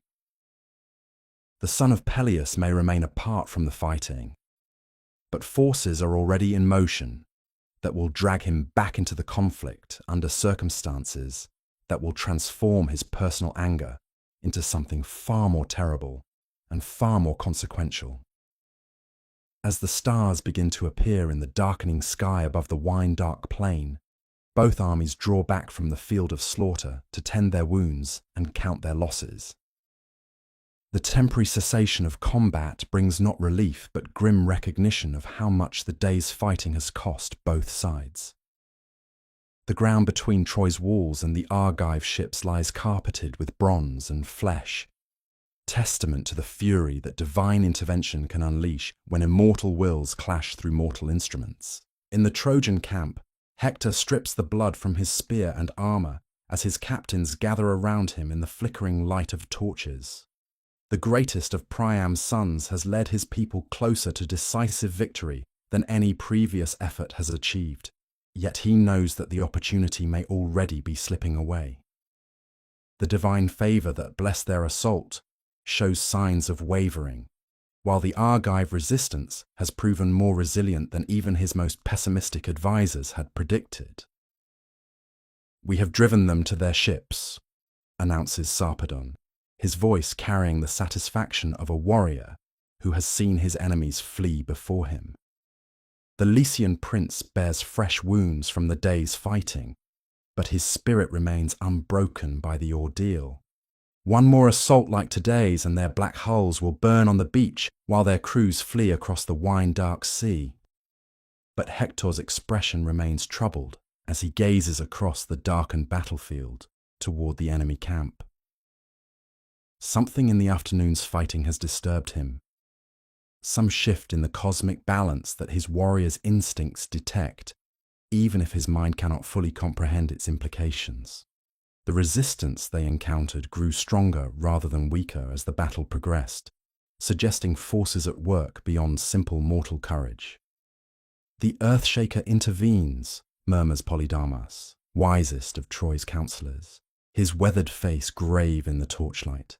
"I felt his presence in the way the enemy ranks reformed when they should have broken, in the strength that flowed through Argive spears when their wielders should have been exhausted. Zeus favours us, but his brother favours our enemies." The observation sends a chill through the assembled commanders, for they understand its implications. If the gods themselves are divided over the war's outcome, then mortal efforts alone may prove insufficient to achieve decisive victory. The intervention of Poseidon suggests that the cosmic forces supporting Troy's cause are not as unified as they had hoped, creating conditions where their greatest successes may be countered by divine opposition. Aeneas, son of Aphrodite, speaks with the authority of one whose divine heritage grants him insight into immortal affairs. "The blessed ones play their own games with mortal lives," he observes, his voice carrying both reverence and bitterness. "We are pieces on their board, moved according to purposes we cannot fully understand. Our role is to fight with courage, regardless of the outcome they decree." The Dardanian prince's words remind the assembly that they are not merely warriors fighting for tactical advantage, but participants in a cosmic drama whose ultimate resolution lies beyond their control. Yet this recognition does not diminish their determination to pursue victory through their own efforts, for the alternative is to surrender agency entirely to forces beyond mortal influence. In the Argive camp, a similar council takes place around the dying embers of cooking fires, though the mood there carries undertones of desperation absent from the Trojan gathering. The near breach of their fortifications has shaken even veteran campaigners who have survived 9 years of siege warfare. The proximity of total defeat has forced them to confront the possibility that their great expedition might end not in glorious victory, but in catastrophic annihilation. Agamemnon sits silent among his captains, the weight of supreme command evident in every line of his posture. The King of Kings has spent the day watching his carefully constructed coalition nearly disintegrate under divine pressure, and the experience has taught him hard lessons about the limits of mortal authority. His royal regalia seems somehow diminished in the flickering firelight, as if the bronze and gold have lost their power to inspire awe. We cannot withstand another assault like today's. Ajax the Great states, with the blunt honesty that characterizes his approach to all challenges. The Tower of Argive's strength bears multiple wounds from the day's fighting, but his voice remains steady as he delivers his assessment. Our wall is breached, our ships are threatened, and our men fight with the desperation of cornered animals rather than the confidence of conquering heroes. Diomedes nods grimly at his comrade's words, his own experience confirming the dire nature of their situation. The cosmic balance has shifted against us, he observes. The silence that falls over the battlefield when the last trumpet fades is not the silence of peace, but of exhaustion. For nearly 2 centuries, the Christian kingdoms of Western Europe have hurled themselves against the fortified cities of the Holy Land, like waves against an unyielding shore. Jerusalem has been won and lost and won again. Antioch has seen its streets run red with the blood of both cross-bearer and crescent-bearer. The dream that began with Pope Urban's thunderous call at Clermont in 1095 has transformed into something far more complex than those first zealous pilgrims could have imagined. As the 13th century dawns, the crusading movement stands at a crossroads. The great victories of the First Crusade seem like distant memories, faded tapestries hanging in the halls of kings who now face very different challenges. The unified Muslim resistance under Saladin has given way to a fractured political landscape, where Ayyubid princes compete with Mamluk strongmen for dominance over the Levantine coast. The Crusader states themselves have evolved from the rough military colonies established by Godfrey of Bouillon and his companions into sophisticated political entities that must navigate the treacherous waters of Near Eastern diplomacy. In Acre, the last great Christian stronghold on the eastern Mediterranean shore, merchants from Venice and Genoa haggle over spice prices in markets where Arabic mingles freely with Latin and French. The city's massive walls, rebuilt after Saladin's conquest and Richard the Lionheart's recapture, cast long shadows over a cosmopolitan population that includes not only Latin Christians, but also Eastern Orthodox believers, Armenian merchants, Syrian craftsmen, and even Muslim traders operating under carefully negotiated safe passage agreements. The military orders that once embodied the pure martial spirit of the crusading ideal have themselves become complex international organizations. The Knights Templar operate a banking network that stretches from London to Cyprus, their red crosses on white mantles, now as likely to be seen in counting houses as on battlefields. The Hospitallers have transformed their original mission of caring for pilgrims into a sophisticated medical and military operation that maintains hospitals throughout the Eastern Mediterranean, while simultaneously fielding some of the finest heavy cavalry in Christendom. The Teutonic Knights, having found limited opportunities in the Holy Land, have turned their attention northward to the pagan tribes of the Baltic, where they pursue conquest and conversion with the same methodical efficiency their predecessors once brought to the siege of Jerusalem. Yet beneath this surface adaptation to new realities, the fundamental tensions that have always characterized the crusading movement continue to simmer. The Italian maritime republics, Venice, Genoa, and Pisa, view the Eastern Mediterranean primarily as a theatre for commercial competition. Their magnificent fleets, as likely to fight each other as to transport pilgrims or provisions to the Holy Land. The Byzantine Empire, once the original petitioner for Western military assistance, now regards the Latin states as dangerous neighbours who have proven themselves quite capable of turning their weapons against Constantinople itself, as the horrific events of 1204 demonstrated. In Rome, the papal court struggles to maintain control over a movement that has repeatedly escaped the bounds of its original spiritual purpose.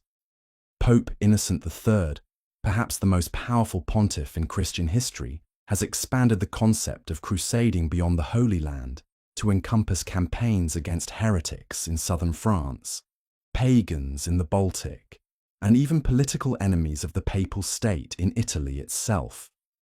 This theological innovation has provided the Church with a powerful tool for enforcing orthodoxy and extending papal authority, but it has also diluted the special character that once made the Jerusalem pilgrimage a uniquely compelling spiritual exercise. The Fourth Crusade's catastrophic diversion to Constantinople continues to cast a shadow over all subsequent expeditions.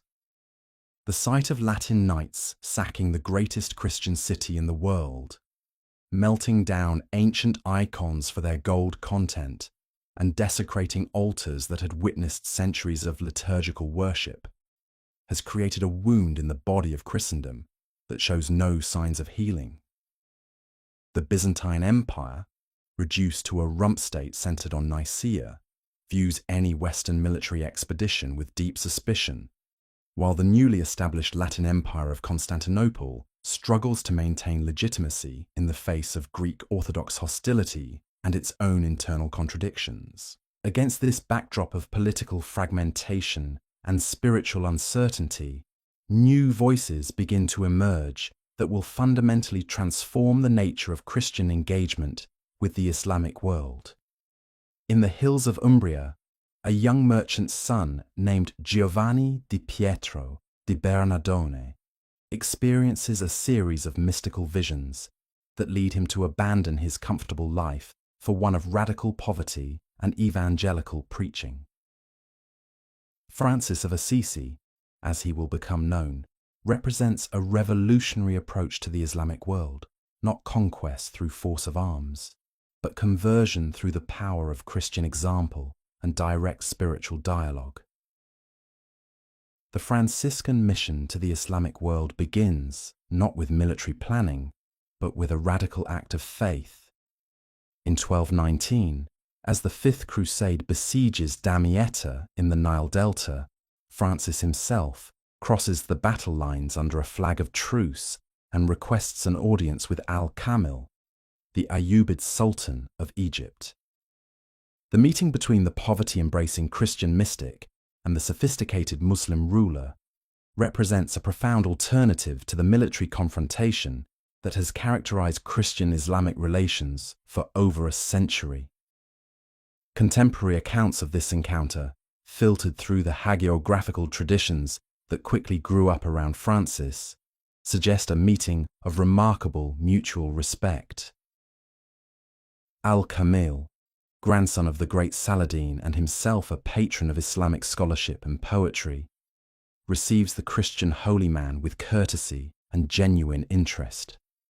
The Sultan's court includes scholars familiar with Christian theology, and the theological discussions that ensue reveal the sophisticated intellectual culture of Ayyubid Egypt, where Islamic, Christian, and Jewish traditions intersect in ways that the crude stereotypes of crusading propaganda had never acknowledged. Francis's approach to the Islamic world is revolutionary in its simplicity. Rather than seeking to demonstrate the superiority of Christian civilization through military conquest or political domination, he attempts to embody the radical love that he believes lies at the heart of the Christian message. His voluntary poverty, his care for the sick and outcast, his evident sincerity and lack of personal ambition create a profound impression on Muslim observers who have grown accustomed to associating Christianity with the violence and rapacity of crusading armies. The Franciscan missions that follow Francis's pioneering journey establish a new model for Christian engagement with the Islamic world. Unlike the military expeditions that sought to carve out territorial enclaves through force of arms, these missions operate through persuasion, example, and the gradual building of relationships across religious boundaries. Franciscan friars learn Arabic, study Islamic theology, and develop sophisticated apologetic arguments designed not to demonize Islam, but to demonstrate the truth of Christian revelation through rational discourse and lived witness. This new approach finds its most sophisticated expression in the work of Ramon Llull, a Catalan nobleman who experiences his own dramatic conversion and dedicates his life to the peaceful conversion of Muslims and Jews. Llull's Art of Finding Truth represents an ambitious attempt to develop a logical system capable of demonstrating Christian truth in ways that would be compelling to adherents of other monotheistic traditions. His repeated journeys to North Africa, his mastery of Arabic language and Islamic philosophy, and his eventual martyrdom in Bougie in 1315 establish him as the prototype of a new kind of Christian missionary, one who seeks to understand rather than merely to conquer. Yet even as these new approaches to Christian-Islamic dialogue develop, the traditional military framework of the crusading movement continues to evolve in response to changing political circumstances. The Fifth Crusade, launched in 1217, represents an attempt to learn from the strategic mistakes of previous expeditions. Rather than targeting Jerusalem directly, the expedition's planners recognized that control of Egypt is the key to sustainable dominance over the entire eastern Mediterranean region. Egypt's agricultural wealth provides the economic foundation for Ayyubid power, while its position astride the trade routes between the Indian Ocean and the Mediterranean makes it the natural center of any successful Islamic coalition.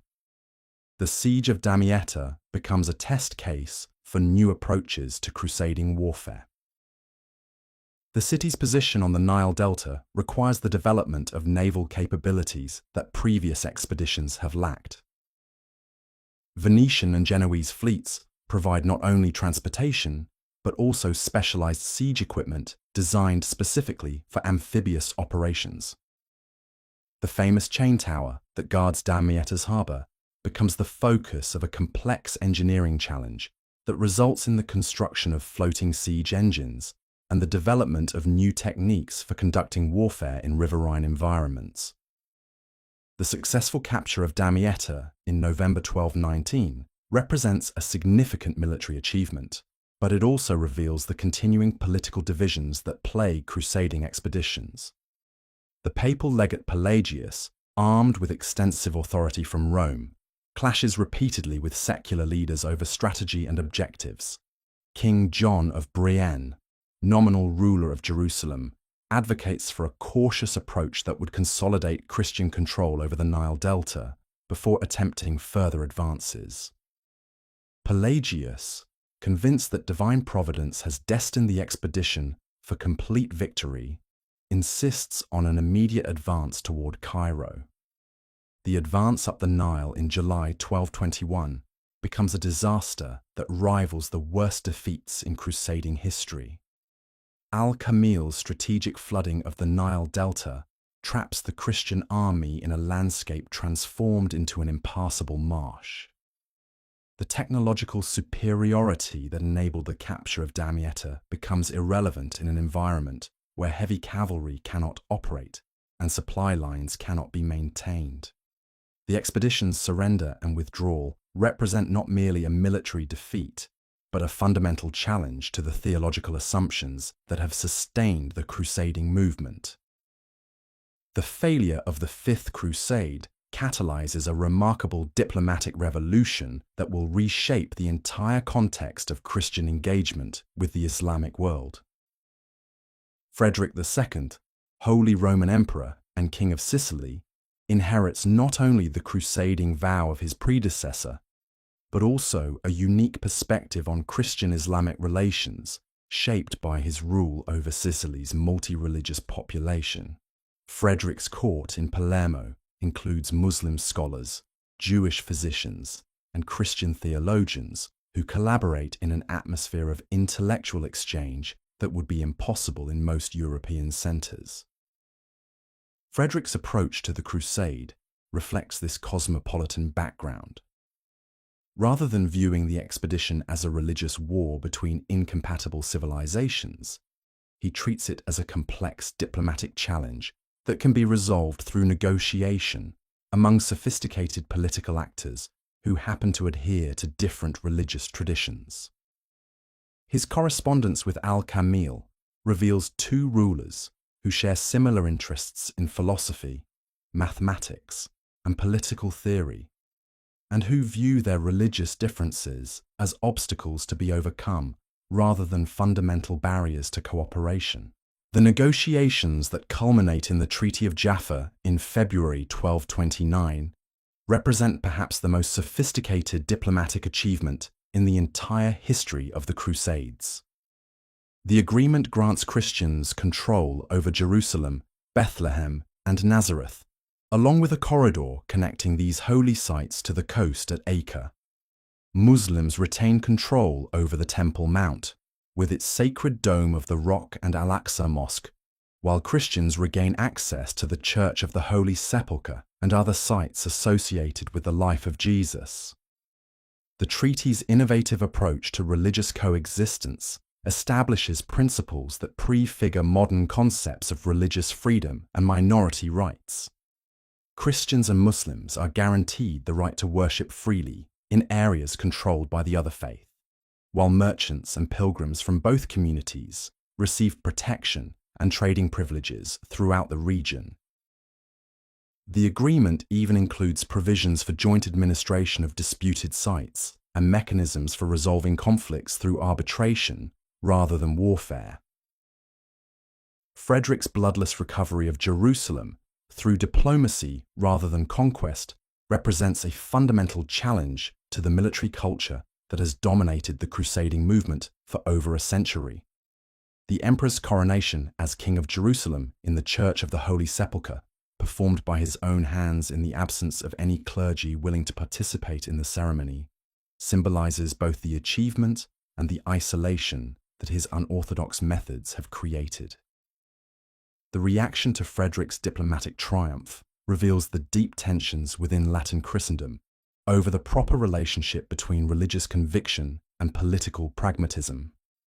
Pope Gregory IX, locked in a broader conflict with Frederick over imperial authority in Italy, denounces the treaty as an unacceptable compromise with infidel power. The Patriarch of Jerusalem places the city under interdict, arguing that a Jerusalem controlled through negotiation with Muslims cannot be considered truly liberated.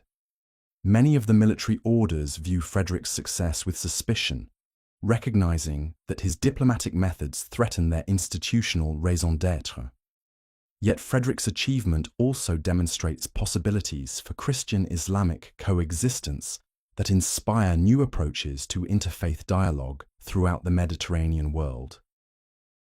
The Treaty of Jaffa becomes a model for subsequent agreements between Christian and Muslim rulers, establishing precedents for religious tolerance and commercial cooperation that will influence diplomatic practice for centuries to come. The emperor's court in Sicily continues to serve as a center for cross-cultural exchange, where Islamic scientific texts are translated into Latin and Christian theological works are rendered into Arabic.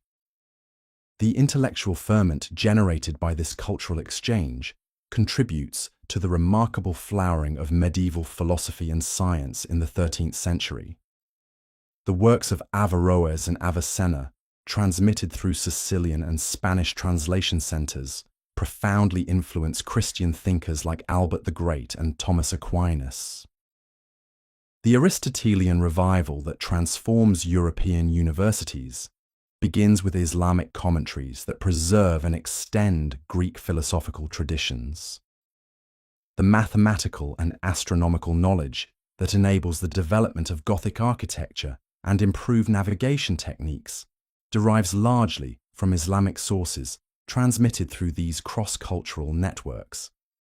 Yet, even as diplomatic and intellectual exchange creates new possibilities for Christian Islamic understanding. The fundamental military challenge posed by Islamic resurgence continues to evolve. The rise of the Mamluk Sultanate in Egypt represents a new phase in the long struggle for dominance over the Eastern Mediterranean. Unlike the Ayyubid princes, who were often willing to negotiate with Christian rulers as equals, the Mamluk military elite views the Crusader states as anachronistic vestiges of an earlier era that must be systematically eliminated. The Mamluk military system represents a revolutionary approach to warfare that combines the traditional strengths of Islamic cavalry with new technologies and organizational methods borrowed from their conflicts with the Mongols. The Mamluk warrior, trained from childhood in specialized military academies, represents a new type of professional soldier whose skills surpass those of both the feudal levies and the military orders that form the backbone of Christian resistance. The Mamluk composite bow, capable of penetrating the heaviest European armor at ranges that Western crossbows cannot match, gives Islamic forces a decisive technological advantage in siege warfare. The systematic Mamluk conquest of the Crusader states begins with the capture of Antioch in 1268, a siege that demonstrates the new level of military sophistication that Islamic forces have achieved. The city's massive fortifications, which had withstood numerous previous sieges, crumble before the concentrated fire of Mamluk mangonels and trebuchets, operated by engineers trained in the latest Chinese and Persian siege techniques. The fall of Antioch, one of the first and greatest Crusader conquests, sends shockwaves throughout Latin Christendom and marks the beginning of the end for the Latin presence in the Levant. Sultan Baybars, the Mamluk leader who orchestrates this final phase of Islamic reconquest, represents a new type of Islamic leader whose methods combine traditional Ghazi warfare with sophisticated intelligence networks and psychological warfare. Baybars's use of carrier pigeons to coordinate military operations across vast distances gives his forces unprecedented strategic mobility, while his network of spies and informants within the Crusader states provides detailed intelligence about Christian military preparations and political divisions. The systematic nature of Mamluk conquest reflects a strategic vision that seeks not merely to defeat Christian armies in battle, but to eliminate the entire infrastructure that has sustained the Latin presence in the East. Captured fortifications are not merely garrisoned, but systematically demolished to prevent future Christian attempts at reconquest. Christian populations are not simply subjugated, but often deported or eliminated entirely to prevent the emergence of fifth columns that might assist future crusading expeditions. The Mamluk approach to conquest represents total war in a sense that earlier Islamic leaders had rarely contemplated. The siege of Acre in 1291 becomes the final act in this drama of systematic elimination. The city's massive fortifications, strengthened and expanded over 2 centuries of continuous conflict, represent the pinnacle of medieval military engineering. The harbour installations that have made Acre the commercial heart of the Crusader states rival those of Venice and Constantinople in their sophistication. The city's cosmopolitan population includes not only Latin Christians, but also Eastern Orthodox believers, Armenians, Syrians, and even Muslim merchants who have prospered under the relatively tolerant administration of the Kingdom of Jerusalem. The Mamluk siege of Acre employs every technique of medieval warfare developed over 2 centuries of Christian Islamic conflict. Massive siege engines hurl stone projectiles weighing over 300 pounds against the city's walls, while miners tunnel beneath the fortifications to undermine their foundations. The city's harbour is blockaded by a Mamluk fleet that prevents any possibility of relief or evacuation by sea. For the first time in the history of the Crusades, Islamic forces possess clear superiority in both technology and resources. making the outcome of the siege a foregone conclusion. The fall of Acre on May 18, 1291, marks not merely the end of a particular military campaign, but the conclusion of nearly 2 centuries of Latin political presence in the Levant. The systematic destruction of the city's fortifications and the elimination of its Christian population ensure that no future expedition will find any infrastructure on which to build a renewed Crusader presence. The Mamluk policy of creating what modern strategists would call a defensive desert along the Palestinian coast reflects a sophisticated understanding of the strategic requirements for preventing future Christian conquest attempts. The news of Acre's fall reaches Europe at a time when the political and social foundations of the crusading movement have already been fundamentally transformed. The rise of centralized monarchies in France and England has shifted the balance of power away from the feudal nobility who provided the military backbone of earlier expeditions. The development of professional armies equipped with new weapons like the crossbow and the longbow has made the heavy cavalry charge, the traditional tactical foundation of crusading warfare, increasingly obsolete.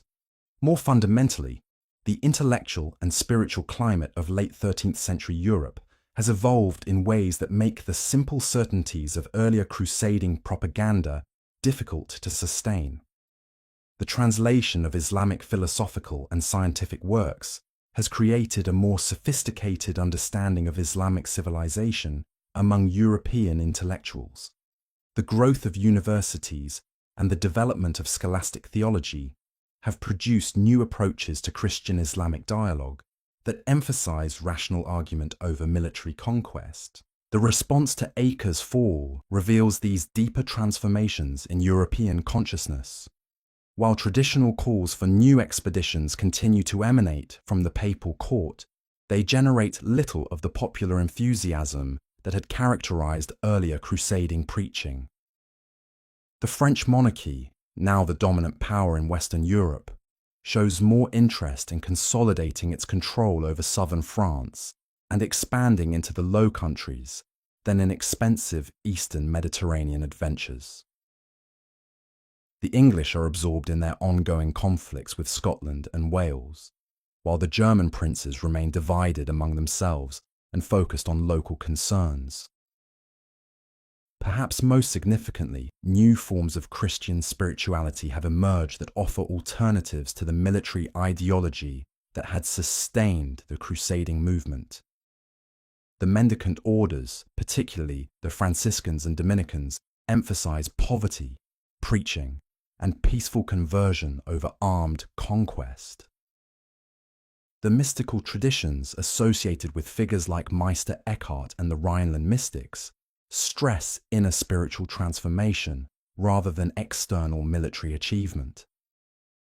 The growing influence of female religious figures like Mechthild of Magdeburg and Marguerite Porete suggests new approaches to religious experience that transcend the masculine military culture of traditional crusading spirituality. Yet even as the military phase of the crusading movement draws to a close, its intellectual and cultural legacy continues to shape European development in profound ways. The maritime technologies developed for crusading expeditions contribute to the expansion of European trade networks that will eventually span the globe. The organizational methods pioneered by the military orders influence the development of banking, agriculture, and urban administration throughout Europe. The legal concepts developed for governing multi-religious societies in the Crusader states provide precedents for addressing religious diversity in European kingdoms.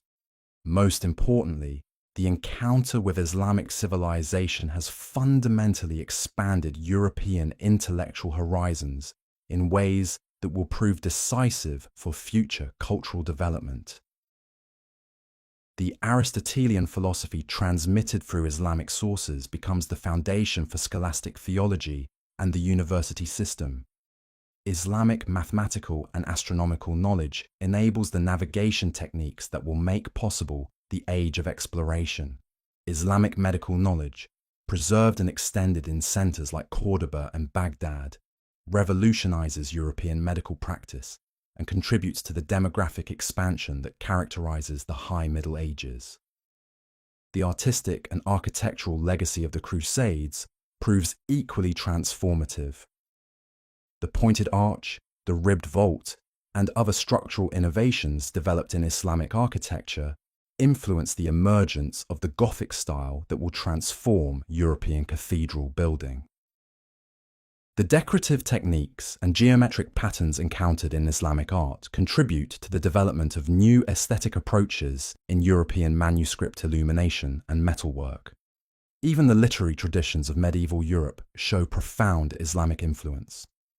From the courtly romance cycles that incorporate Oriental themes to the philosophical allegories that reflect Islamic narrative techniques. As the 14th century dawns, the word crusade itself begins to acquire new meanings that extend far beyond its original military context.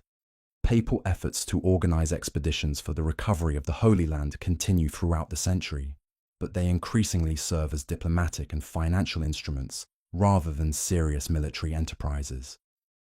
The crusading ideal becomes attached to other conflicts, the Reconquista in Iberia, the wars against pagans in the Baltic, the struggle against Ottoman expansion in the Balkans, that have their own distinct characteristics and motivations. The transformation of crusading from a specific historical movement into a more general cultural metaphor reflects the profound changes that 2 centuries of Eastern Mediterranean warfare have wrought in European consciousness.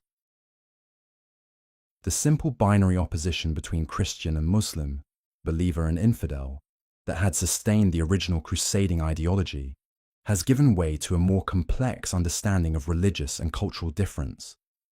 The encounter with Islamic civilization has revealed both the possibilities and the limitations of religious warfare as an instrument of cultural transformation. In the monasteries and universities of 14th century Europe, scholars begin the long process of interpreting and reinterpreting the crusading experience for new generations, who will face very different challenges. The historical chronicles that preserve the memory of these expeditions become sources not only for understanding the past, but for imagining alternative futures. The theological treatises that attempted to justify or criticize crusading warfare contribute to evolving theories of just war and international law. The literary works that romanticize or critique the crusading ideal help to shape new forms of cultural expression that will characterize the late medieval and early modern periods. Perhaps most significantly, the crusading experience has demonstrated both the possibilities and the limitations of religious enthusiasm as a force for historical change. The extraordinary achievements of the First Crusade, the sophisticated political arrangements of the Crusader states, and the remarkable cultural exchange that characterized 2 centuries of Christian-Islamic encounter all testify to the creative potential that can be unleashed when religious conviction is channeled through effective institutional structures. Yet the ultimate failure of the crusading project to achieve its stated objectives also reveals the dangers inherent in any attempt to impose religious solutions on complex political problems. The repeated cycles of conquest and reconquest, the enormous human costs of 2 centuries of warfare, and the persistent inability of military success to generate lasting political stability all suggest the limitations of force as an instrument of religious or cultural transformation. As the medieval period gradually gives way to the early modern era, the crusading legacy will continue to influence European development in ways both obvious and subtle. The maritime expansion that carries European power to the Americas and Asia draws heavily on technologies and organizational methods pioneered during the Eastern Mediterranean expeditions. The colonial enterprises that establish European dominance over much of the non-European world often employ ideological justifications that echo crusading themes of religious mission and cultural superiority. Yet the same period also witnesses the development of new approaches to religious and cultural diversity that reflect lessons learned from the crusading experience. The concept of religious tolerance, the principles of international law, and the ideals of cultural exchange that will characterize the Enlightenment all have roots in the complex interactions between Christian and Islamic civilizations during the medieval period. The story of the Crusades thus represents more than simply a chapter in medieval military history. It constitutes a foundational experience in the long process by which European civilization defined itself in relation to the wider world. The encounter with Islamic civilization that these expeditions initiated continues to shape global politics and culture in ways that would have been unimaginable to the warriors who first answered Urban II's call at Clermont. As we trace the final transformation of crusading idealism into the more complex realities of late medieval politics and culture, we can see reflected in this transformation the broader patterns that have characterized human civilization throughout history. The tension between religious conviction and political pragmatism, the challenge of maintaining cultural identity while adapting to changing circumstances, and the eternal human struggle to balance idealism with realism. All of these universal themes find expression in the particular story of the Crusades. The silence that finally settles over the battlefields of the Levant is thus not the silence of ending, but of transformation. The dreams and nightmares, the triumphs and tragedies, the hopes and fears that motivated 2 centuries of crusading warfare have not disappeared, but have been absorbed into the larger stream of human experience. They continue to flow beneath the surface of subsequent history, sometimes emerging in new forms, sometimes remaining hidden, but always present as part of the vast accumulation of human memory and aspiration that connects each generation to those that have gone before. In this way, the Crusades become not merely a historical phenomenon to be studied and understood, but a continuing part of the human story that each generation must interpret anew for itself. The questions that the Crusaders faced about the relationship between faith and violence, about the possibilities and limitations of cultural encounter, about the meaning of religious commitment in a complex world, remain as relevant today as they were 8 centuries ago. The answers that each generation provides to these questions will determine not only how the crusading legacy is remembered, but how its deeper insights contribute to the ongoing human quest for meaning, justice, and peace. The son of Pallas had finally returned to the field of battle, terrible in his divine armor and burning with the desire for vengeance.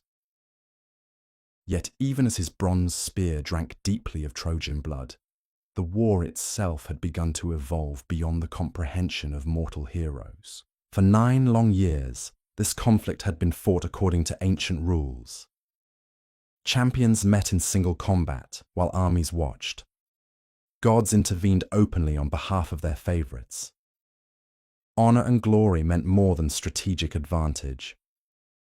But the slaughter unleashed by Achilles' wrath marked the beginning of something different. A new kind of warfare, where divine fury and mortal technology combined to create destruction on an unprecedented scale.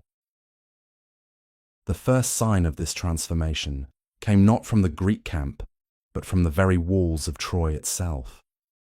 As Hector's funeral fires burned low and his ashes were gathered in their golden urn, the city's defenders knew that conventional tactics could no longer protect them from the terror that prowled outside their gates. The son of Pallas had become something more than human, less than God, a force of nature that could not be turned aside by bronze spears or noble courage. In the councils of Troy, voices began to whisper of desperate measures. Some spoke of magical weapons hidden in the deepest vaults of Priam's palace, artifacts from the age when gods walked openly among men. Others suggested appealing to powers beyond Olympus, to the primordial forces that had existed before Zeus claimed his throne. But Priam, aged and broken by his son's death, could only weep and speak of his remaining children, who would soon follow Hector to the house of Hades. Meanwhile, the Greek camp buzzed with fresh hope. The return of their greatest warrior had shifted the entire dynamic of the siege. Where once they had been content to raid and plunder, now they spoke openly of storming Troy's walls and putting the city to the torch. The sight of Achilles in his divine armour, terrible as the god of war himself, had reminded them why they had crossed the wine-dark sea in the first place. But the war's evolution was perhaps most visible in the way it now consumed everything in its path. The countryside around Troy, once dotted with prosperous farms and thriving villages, had become a wasteland of ash and bone. The sacred groves where shepherds once made offerings to the gods had been stripped bare for funeral pyres. Even the great river Scamander, defiled by Achilles' slaughter, ran red with blood and choked with corpses. This was no longer the heroic conflict that poets would sing about in golden halls. It had become something darker, more primal, a war that threatened to devour not just the combatants, but the very principles of civilization itself. The careful balance between divine intervention and mortal agency that had governed conflicts since the Age of Heroes was cracking under the weight of accumulated hatred and divine wrath. The gods themselves seemed to sense this change. On Olympus, the easy confidence that had marked their earlier interventions gave way to something approaching concern. Zeus, who had once been content to watch mortals play out their eternal dramas of love and hate, now found himself weighing consequences that might extend far beyond the walls of Troy. The war that had begun with a golden apple and a judgment clouded by desire was threatening to become something that could reshape the relationship between heaven and earth forever. In the Trojan palace, Queen Hecuba worked her loom with trembling fingers, weaving patterns that seemed to shift and change before her eyes. Some said the gods had touched her with the gift of prophecy, that she could see in her threads the fates of all her children yet to fall. Others whispered that grief had simply driven her mad, that she wove shrouds for sons still living, because she could no longer distinguish between past and future in her sorrow. Prince Paris, the beautiful shepherd who had started this war with his theft of Helen, now walked the walls of Troy like a man haunted by ghosts. The confident youth who had once believed that Aphrodite's favour could shield him from all consequences had aged years in the span of days since his brother's death. He still carried his silver bow, still commanded the respect due to a son of Priam, but something essential had died in him when he saw Hector's corpse dragged behind Achilles' chariot. Even Helen herself, the face that had launched 1,000 ships, seemed diminished by the weight of what her beauty had wrought. She spent her days in the highest tower of the palace, gazing out over the battlefield where men died daily for her sake. Some said she was weaving a great tapestry that depicted all the struggles fought in her name, as if by capturing them in thread and dye, she could somehow make sense of the destruction that followed in her wake. The common soldiers on both sides felt this change most acutely. Veterans who had fought for 9 years spoke in hushed tones of how different this war had become.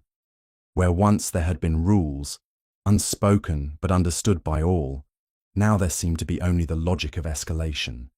Each act of brutality demanded a response in kind. Each violation of custom made the next transgression easier to justify. Young warriors who had grown to manhood during the siege knew no other reality than this. They had learned to fight not for glory or honor, but for survival in a world where mercy was weakness and hesitation meant death. They watched Achilles drag Hector's corpse around Troy's walls and saw not an abomination that violated every principle of civilized warfare, but simply the natural progression of a conflict that had long since abandoned such niceties. The priests in both camps struggled to make sense of divine will in this new reality. How could the gods, who had once seemed to follow comprehensible patterns of favor and disfavor, now permit such chaos to reign? Some began to whisper that the war had somehow broken free of divine control, that mortal hatred had grown so intense it could override even the will of Zeus himself. But perhaps the most disturbing change was in the nature of heroism itself. The old ideal of the noble warrior, who fought with honor and treated his enemies with respect, seemed increasingly obsolete. Achilles, the greatest hero of his age, had become something that would have been unrecognizable to earlier generations. A figure of pure vengeance, beautiful and terrible, who acknowledged no law save his own grief. This transformation was most visible in how he treated not just his enemies, but his own comrades. Where once he had been content to sulk in his tent when his honor was slighted, now he seemed to burn with a fire that consumed everything around him. His fellow Greeks found themselves both awed and terrified by their greatest champion, never knowing whether his divine wrath might turn against them if they somehow displeased him. The weapons themselves seemed to be evolving as well. The simple bronze spears and swords that had equipped warriors since the Age of Heroes now shared the battlefield with more exotic implements of war. Arrows tipped with poisons that could kill with a scratch. Chariots fitted with scythed wheels that could mow down infantry like wheat. Siege engines capable of hurling massive stones over the highest walls. Some whispered that the gods themselves were providing these innovations, as if the immortals had grown bored with the stately pace of traditional warfare and sought to accelerate the conflict toward its inevitable conclusion. Others suggested that mortal ingenuity, sharpened by 9 years of desperate struggle, was simply discovering new ways to kill more efficiently. The very landscape around Troy bore witness to this evolution. What had once been a pastoral region of rolling hills and fertile valleys had been transformed into something resembling the antechamber of Hades itself. The earth was scarred with trenches and ramparts. The air hung thick with the smoke of constant funeral pyres. Even the weather seemed affected, as if the gods themselves were mourning the corruption of what had once been their favorite entertainment. Yet for all these changes, certain eternal truths remained. Men still died far from home, calling out for their mothers in their final moments. Women still wept for husbands and sons who would never return. Children still played at being warriors, not understanding that the real thing had become something far darker than their innocent games could capture. The war that had begun as a matter of honor, a wronged husband seeking justice for his stolen wife, had become something that consumed honor itself. The careful distinctions between right and wrong, between civilization and barbarism, between human and divine, were being ground down like grain between millstones. What would emerge from this process, none could say. As the moon set over the wine-dark sea and dawn approached with its promise of fresh violence, both armies prepared for another day of slaughter. But they were no longer quite the same forces that had faced each other across these blood-soaked plains for 9 long years. They had been changed by the war itself, shaped by forces that none of them fully understood. The conflict that had begun with gods and heroes was evolving into something that would require new words to describe, new stories to contain its meaning. The age of clear distinctions between divine and mortal, between civilization and chaos, between honor and survival, was ending. What was being born in its place would reshape not just the outcome of this particular war, but the very nature of warfare itself. Somewhere in the distance, a nightingale sang its ancient song of sorrow, its voice a fragile thread of beauty in a world increasingly defined by its absence. Tomorrow would bring fresh heroes to the fore, new acts of courage and cruelty, and perhaps the beginning of the end for one side or the other. But tonight, in the brief space between one day's bloodshed and the next, even the wind seemed to hold its breath, as if the very elements sensed that something fundamental was shifting in the balance of the world. The Trojan War was no longer just a war.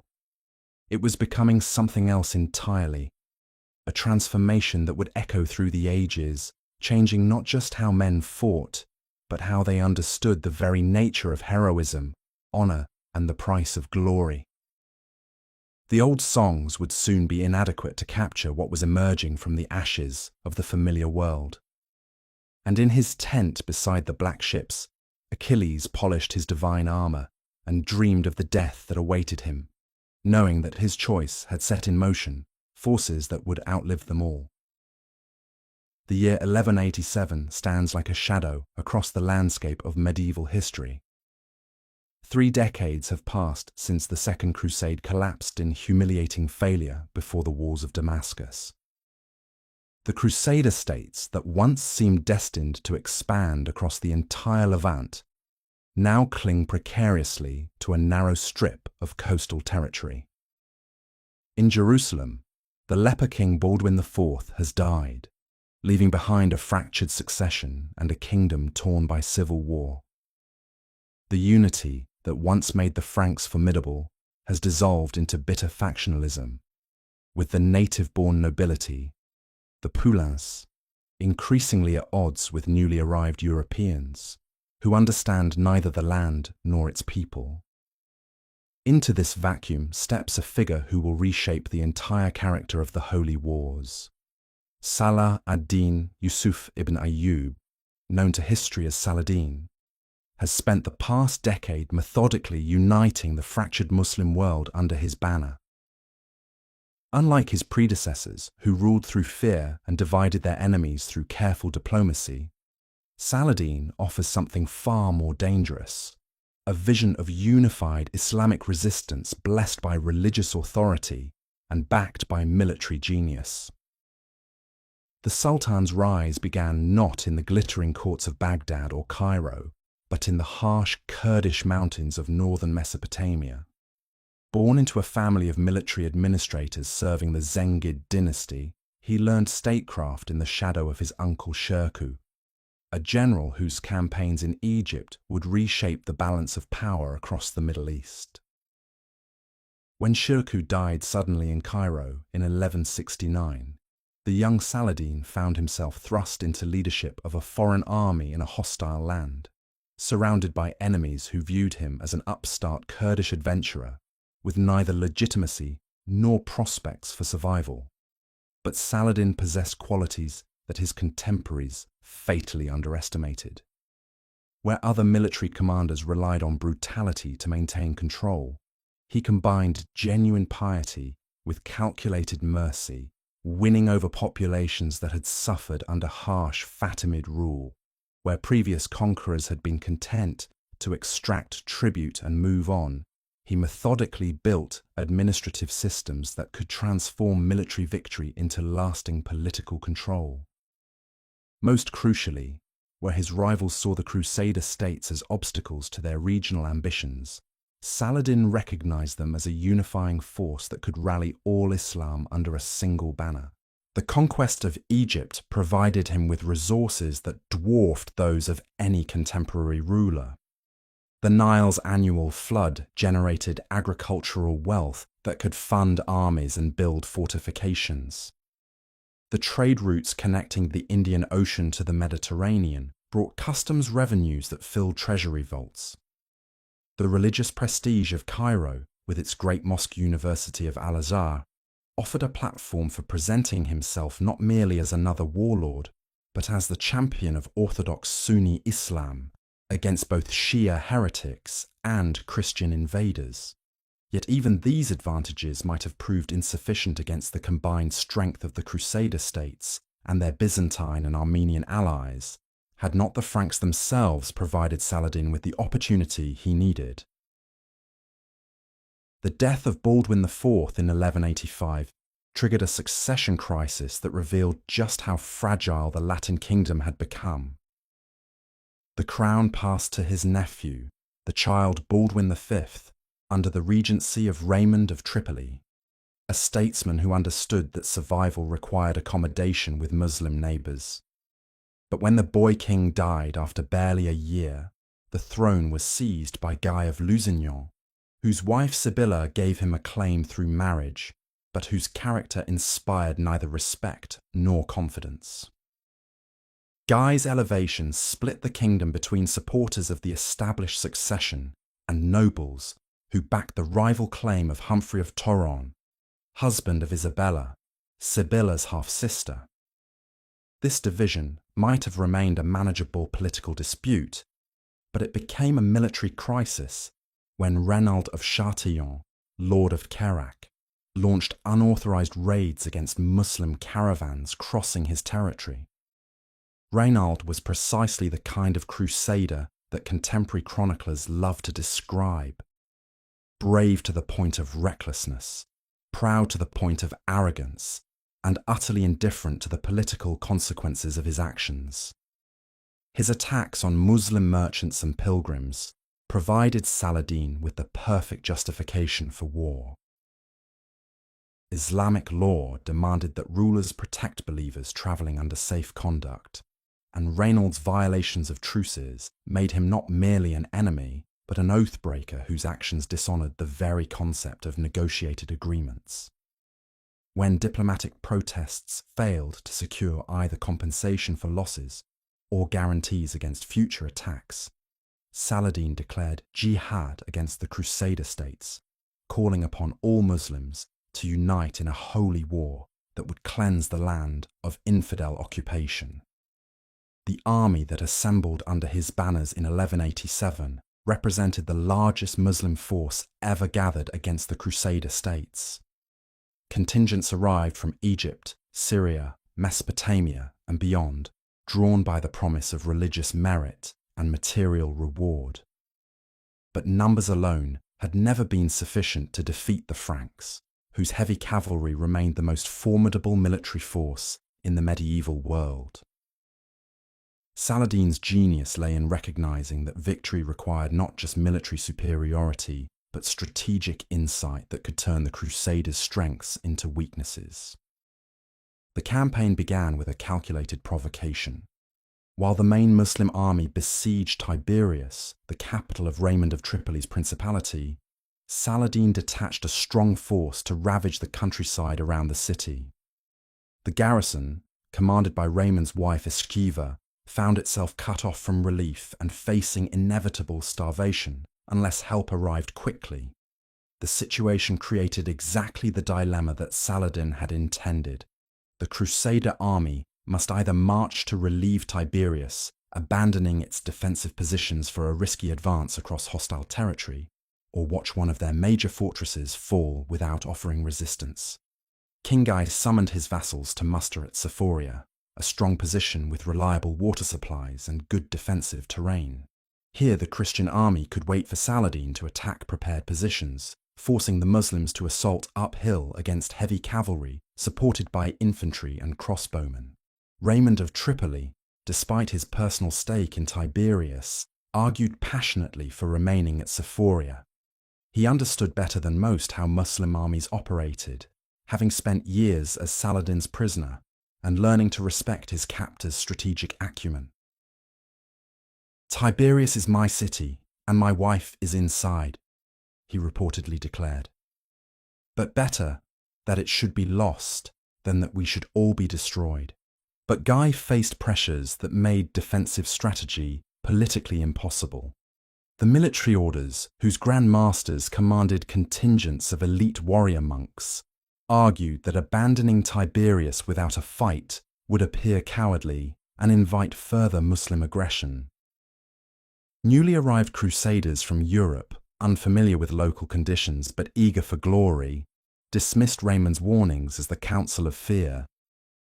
Most persuasively, Gerard of Riedefort, Grand Master of the Templars, accused the king of cowardice and suggested that those who advocated defensive tactics were secretly in league with the Muslims. The final decision came after a night of agonized deliberation. Guy, perhaps hoping to silence his critics through decisive action, perhaps genuinely believing that Christian valor could overcome any obstacle, ordered the army to march for Tiberias at dawn. The force that departed Sephoria on July 3, 1187, represented virtually the entire military strength of the Crusader states. Perhaps 20,000 men, including 200 heavy cavalry, the core of Frankish military power. It was the largest Christian army ever assembled in the Holy Land, but it was also the last army the kingdom could field.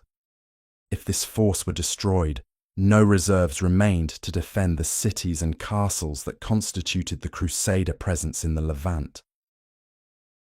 The march began before sunrise, with advance guards probing ahead for signs of Muslim forces. Initially, the route seemed clear, and some commanders began to hope that Saladin had withdrawn rather than risk battle against such a formidable host.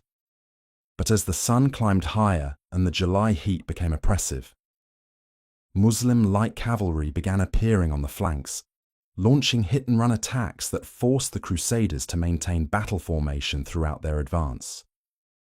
The constant harassment slowed progress to a crawl, while the weight of armor and weapons became increasingly burdensome under the merciless Middle Eastern sun. By midday, it had become clear that the army would not reach Tiberias before nightfall. Worse, the route passed through increasingly arid terrain, where water sources were few and easily controlled by enemy forces. The springs at Turan, which should have provided relief for men and horses, had been poisoned or blocked by Muslim engineers. As afternoon wore on, thirst began to take a greater toll than enemy arrows. Horses stumbled and collapsed, forcing knights to continue on foot. Infantry units began to lose cohesion as individual soldiers broke ranks to search for water. The decision to halt for the night near the village of Hattin sealed the army's fate. The position offered no water and little defensive advantage, but continuing the march in darkness would have invited complete disaster. As the Christians made camp on the barren plateau, Saladin's forces surrounded them completely, cutting off any possibility of retreat to Sephoria or advance to Tiberias. Throughout the night, Muslim engineers hauled up bundles of dry grass and thorn bushes, creating barriers that would channel any Christian breakout attempt into predetermined killing zones. Dawn on July 4th revealed the full extent of the trap. The Crusader army found itself surrounded by overwhelming enemy forces positioned on higher ground. Worse, the Muslims had set fire to the grass barriers during the night, and smoke from these fires, driven by a wind toward the Christian positions, made breathing difficult and coordination nearly impossible. The psychological effect was as devastating as the physical discomfort. The smoke seemed to symbolize the fires of hell, suggesting that God himself had abandoned the Christian cause. The battle that followed destroyed not merely an army, but an entire political system. The Crusader heavy cavalry, weakened by thirst and blinded by smoke, could not execute the coordinated charges that had won so many previous victories. Individual acts of heroism proved meaningless against the systematic destruction that Saladin's tactics inflicted. The infantry, abandoned by knights who could no longer protect them, broke and fled, only to be cut down by Muslim cavalry that had been positioned precisely to intercept such attempts. King Guy's desperate attempt to break through to the springs of Hattin failed when his exhausted horses could not maintain the charge necessary to pierce enemy lines. The royal standard fell, was raised again, and fell once more as the knights around it were systematically eliminated. By noon, organized resistance had collapsed entirely. The survivors found themselves prisoners of an enemy who had achieved victory through superior strategy rather than mere force of numbers.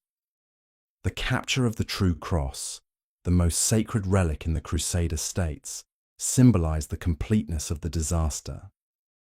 This fragment of wood, believed to be from the cross on which Christ was crucified, had accompanied Crusader armies into battle for nearly a century, serving as both spiritual inspiration and political symbol of Christian presence in the Holy Land.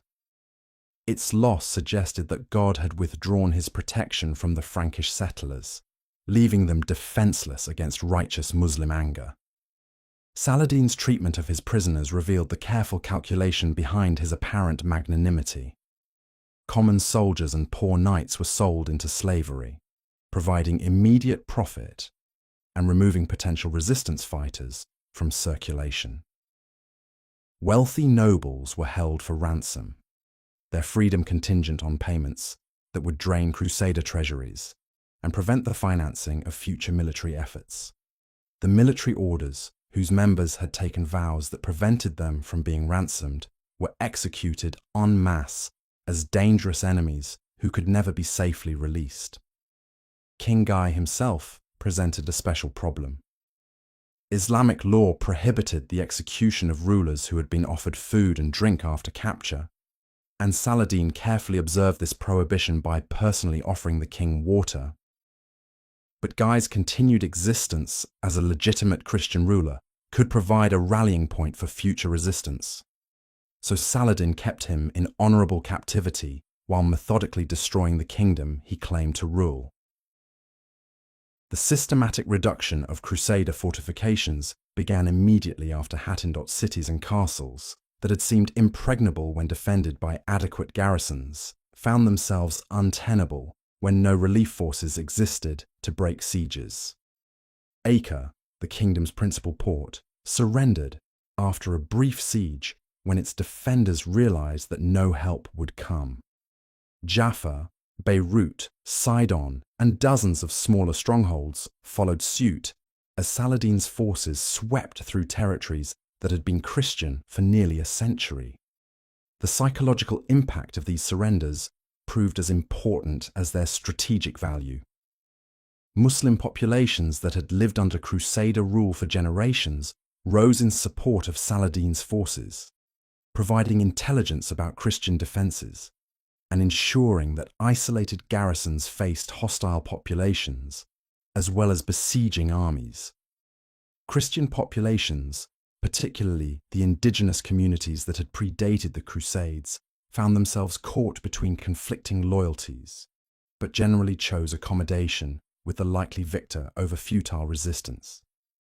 Jerusalem itself, the symbolic heart of the Crusader enterprise, presented Saladin with his greatest opportunity for demonstrating the righteousness of his cause.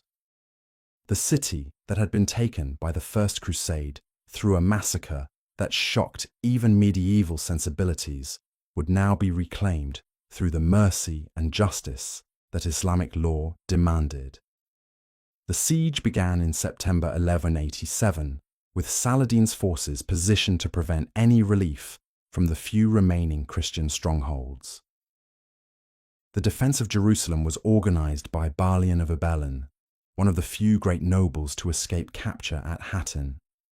Balian understood that military resistance was hopeless, but he also recognized that the manner of the city's surrender would determine the fate of its population. His negotiations with Saladin established terms that would become a model for the conquest of Christian territories: safe passage for those who could pay ransom, protection for religious sites and non-combatants, and guarantees against the kind of massacre that had accompanied the Crusader conquest. The peaceful surrender of Jerusalem on October 2nd, 1187, marked the effective end of the first phase of Crusader settlement in the Holy Land. The contrast with the bloody capture of 1099 was deliberate and pointed, where Christian conquerors had violated their own moral principles through indiscriminate slaughter. Muslim reconquest proceeded according to religious law and ethical standards that enhanced rather than diminished Saladin's reputation. The news of Jerusalem's fall reached Europe like a thunderbolt, shattering assumptions about the permanent nature of Crusader achievements and forcing a fundamental reassessment of Christian strategy in the East. The loss of the Holy Sepulchre, the site of Christ's burial and resurrection, seemed to demand immediate and massive response. Yet the very scale of the disaster made effective response extraordinarily difficult. The infrastructure of the Crusader states had been so thoroughly destroyed that any new expedition would essentially have to conquer the Holy Land anew. Pope Gregory VIII's bull Audita Tremendi, issued in response to news of Hattin and Jerusalem's fall, called for a new crusade that would dwarf all previous expeditions. The spiritual rewards offered to participants exceeded even those promised by Urban II at Clermont: complete remission of sins, protection of property during absence, and immunity from legal prosecution. But spiritual incentives, however generous, could not solve the practical problems that any new crusade would face. The political landscape of Europe in 1187 seemed almost designed to frustrate crusading efforts. The Holy Roman Empire was paralyzed by conflicts between Emperor Frederick Barbarossa and his rebellious vassals. France and England remained locked in their ancestral rivalry, with Philip Augustus and Henry II more concerned about their mutual border than distant Jerusalem. The papacy itself was weakened by ongoing disputes with temporal rulers over investiture and taxation rights. Yet gradually, the magnitude of the crisis forced European rulers to set aside their immediate concerns in favor of the larger Christian cause. Frederick Barbarossa, despite his advanced age, took the cross and began organizing what would become the largest German expedition ever sent to the Holy Land. Philip Augustus and Henry II, meeting at Gisors in early 1188, agreed to suspend their conflicts and lead a joint Franco-English expedition. Most romantically, Henry's son Richard, heir to the English throne and Duke of Aquitaine, embraced the crusading ideal with an enthusiasm that would make him legendary. The Third Crusade, as this expedition came to be known, would be remembered as the most romantic and dramatic of all the holy wars. The personalities involved seemed drawn from the pages of epic literature. Richard the Lionheart, whose military genius and personal charisma made him the embodiment of knightly virtue. Philip Augustus, whose political cunning and administrative skill represented the new royal professionalism. Frederick Barbarossa, whose long career had made him the most respected ruler in Europe. And opposing them all, Saladin himself, whose combination of military ability, political wisdom, and personal honor won the grudging respect even of his enemies. But romance should not obscure the fundamental challenges that faced the new crusade. The logistical problems of moving large armies across thousands of miles of hostile or neutral territory remained as daunting as ever. The financial costs of equipping and maintaining expeditionary forces for years of campaigning exceeded the resources of even the wealthiest kingdoms. Most critically, the strategic situation in the Holy Land had changed fundamentally since the First Crusade, where the original expeditions had faced a politically fragmented Muslim world. The Third Crusade confronted a unified Islamic empire under competent leadership. The German expedition, departing first in May 1189, initially seemed to vindicate optimistic predictions about crusading success. Frederick's army, numbering perhaps 15,000 men, represented the largest and best organized force the empire had ever sent eastward. The emperor's careful preparations, including detailed negotiations with Byzantine and Hungarian authorities for safe passage, suggested that the disasters which had befallen previous expeditions could be avoided through proper planning. The march through Hungary and the Balkans proceeded smoothly, with local populations generally cooperative and supplies readily available through advance arrangements. Even the traditionally difficult passage through Byzantine territory was accomplished without serious incident, though relations with Emperor Isaac Angelus remained tense throughout. Frederick's diplomatic skill, honed through decades of dealing with recalcitrant vassals and rival rulers, proved invaluable in navigating the complex political situations that arose at every border crossing. The entry into Asia Minor marked the beginning of serious military operations. The Seljuk Sultanate of Rum, while nominally subject to Saladin's authority, maintained effective independence under Sultan Kailij Arslan II.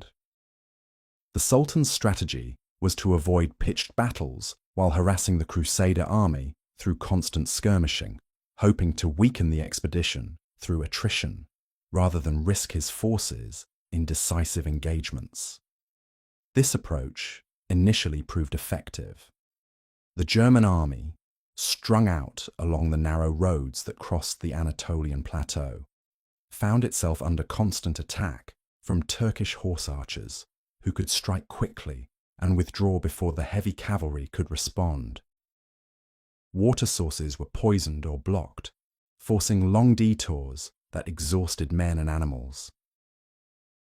Supplies became increasingly difficult to obtain as local populations fled or were evacuated by Turkish authorities. The Battle of Iconium in May 1190 demonstrated both the potential and the limitations of the German expedition. Frederick's tactical skill enabled his forces to storm the Seljuk capital and scatter the Sultan's army, proving that Crusader military methods remained effective when properly applied. But the victory also revealed the costs of campaigning in hostile territory. The army had been reduced by perhaps a third through casualties, disease, and desertion, while the remaining forces were increasingly difficult to supply and control. It was in this context that disaster struck. On June 10th, 1190, while crossing the Salif River in Cilicia, Emperor Frederick drowned in circumstances that remain mysterious to this day. Whether he suffered a heart attack while swimming, was swept away by the current while attempting to ford the stream, or met his end through some other misfortune, his death effectively ended the German Crusade. The army, deprived of the leadership that had held it together through months of hardship, began to disintegrate almost immediately. Some contingents, led by Frederick's son, Duke Frederick of Swabia, continued toward the Holy Land and eventually reached Acre, where they joined the ongoing siege. But the great German expedition that had seemed capable of reconquering the entire Holy Land had been reduced to a few thousand survivors, whose arrival barely affected the strategic balance. The death of Barbarossa demonstrated once again how dependent medieval expeditions were on individual leadership, and how quickly the most carefully planned campaigns could collapse when key figures were removed. The Anglo-French expedition, departing in 1190, took a different route that avoided some of the hazards that had destroyed the German force. Philip Augustus and Richard sailed from their respective ports, planning to rendezvous in Sicily before continuing to the Holy Land. This maritime approach offered advantages in terms of speed and supply, but it also created new problems related to naval logistics and the politics of the Mediterranean powers. The winter spent in Sicily, 1190-1191, revealed both the potential for cooperation and the sources of tension that would eventually destroy the Anglo-French alliance. Richard's conquest of Messina, undertaken to protect Crusader supplies from local interference, demonstrated his military capabilities, but also his tendency toward unilateral action that ignored the interests of allies. Philip's negotiations with Tancred of Sicily, aimed at securing naval support for the expedition, showed his diplomatic skill, but also his willingness to pursue French interests at the expense of common crusading goals. The personal relationship between the two kings, complicated by feudal obligations that made Richard technically Philip's vassal for his French territories, grew increasingly strained as the expedition continued. Richard's marriage to Berengaria of Navarre, which took place in Cyprus during the voyage east, was seen by Philip as a deliberate slight to his sister Alice, who had been Richard's betrothed for many years. These personal grievances while seemingly trivial compared to the great cause that had brought them together, would profoundly affect the conduct of military operations in the Holy Land. Richard's conquest of Cyprus in May 1191, accomplished during a brief stop to rescue ships wrecked in a storm, provided the crusade with an invaluable strategic base. The island's position off the Syrian coast made it an ideal staging area for operations against the mainland, while its agricultural resources could supply expeditionary forces for extended periods. More immediately, the wealth seized from the Byzantine governor Isaac Comnenus helped fund the expensive siege operations that awaited the Crusaders at Acre. The siege of Acre, which had been ongoing since August 1189, had become the focal point of Christian efforts to regain the Holy Land. Guy of Lusignan, released from captivity by Saladin in 1188, had established his claim to continued kingship by initiating this siege with the few forces he could muster. The arrival of European reinforcements had gradually transformed what began as a desperate gesture into a serious military operation, but the city's strong fortifications and Saladin's regular attempts to relieve the garrison had prevented any decisive progress.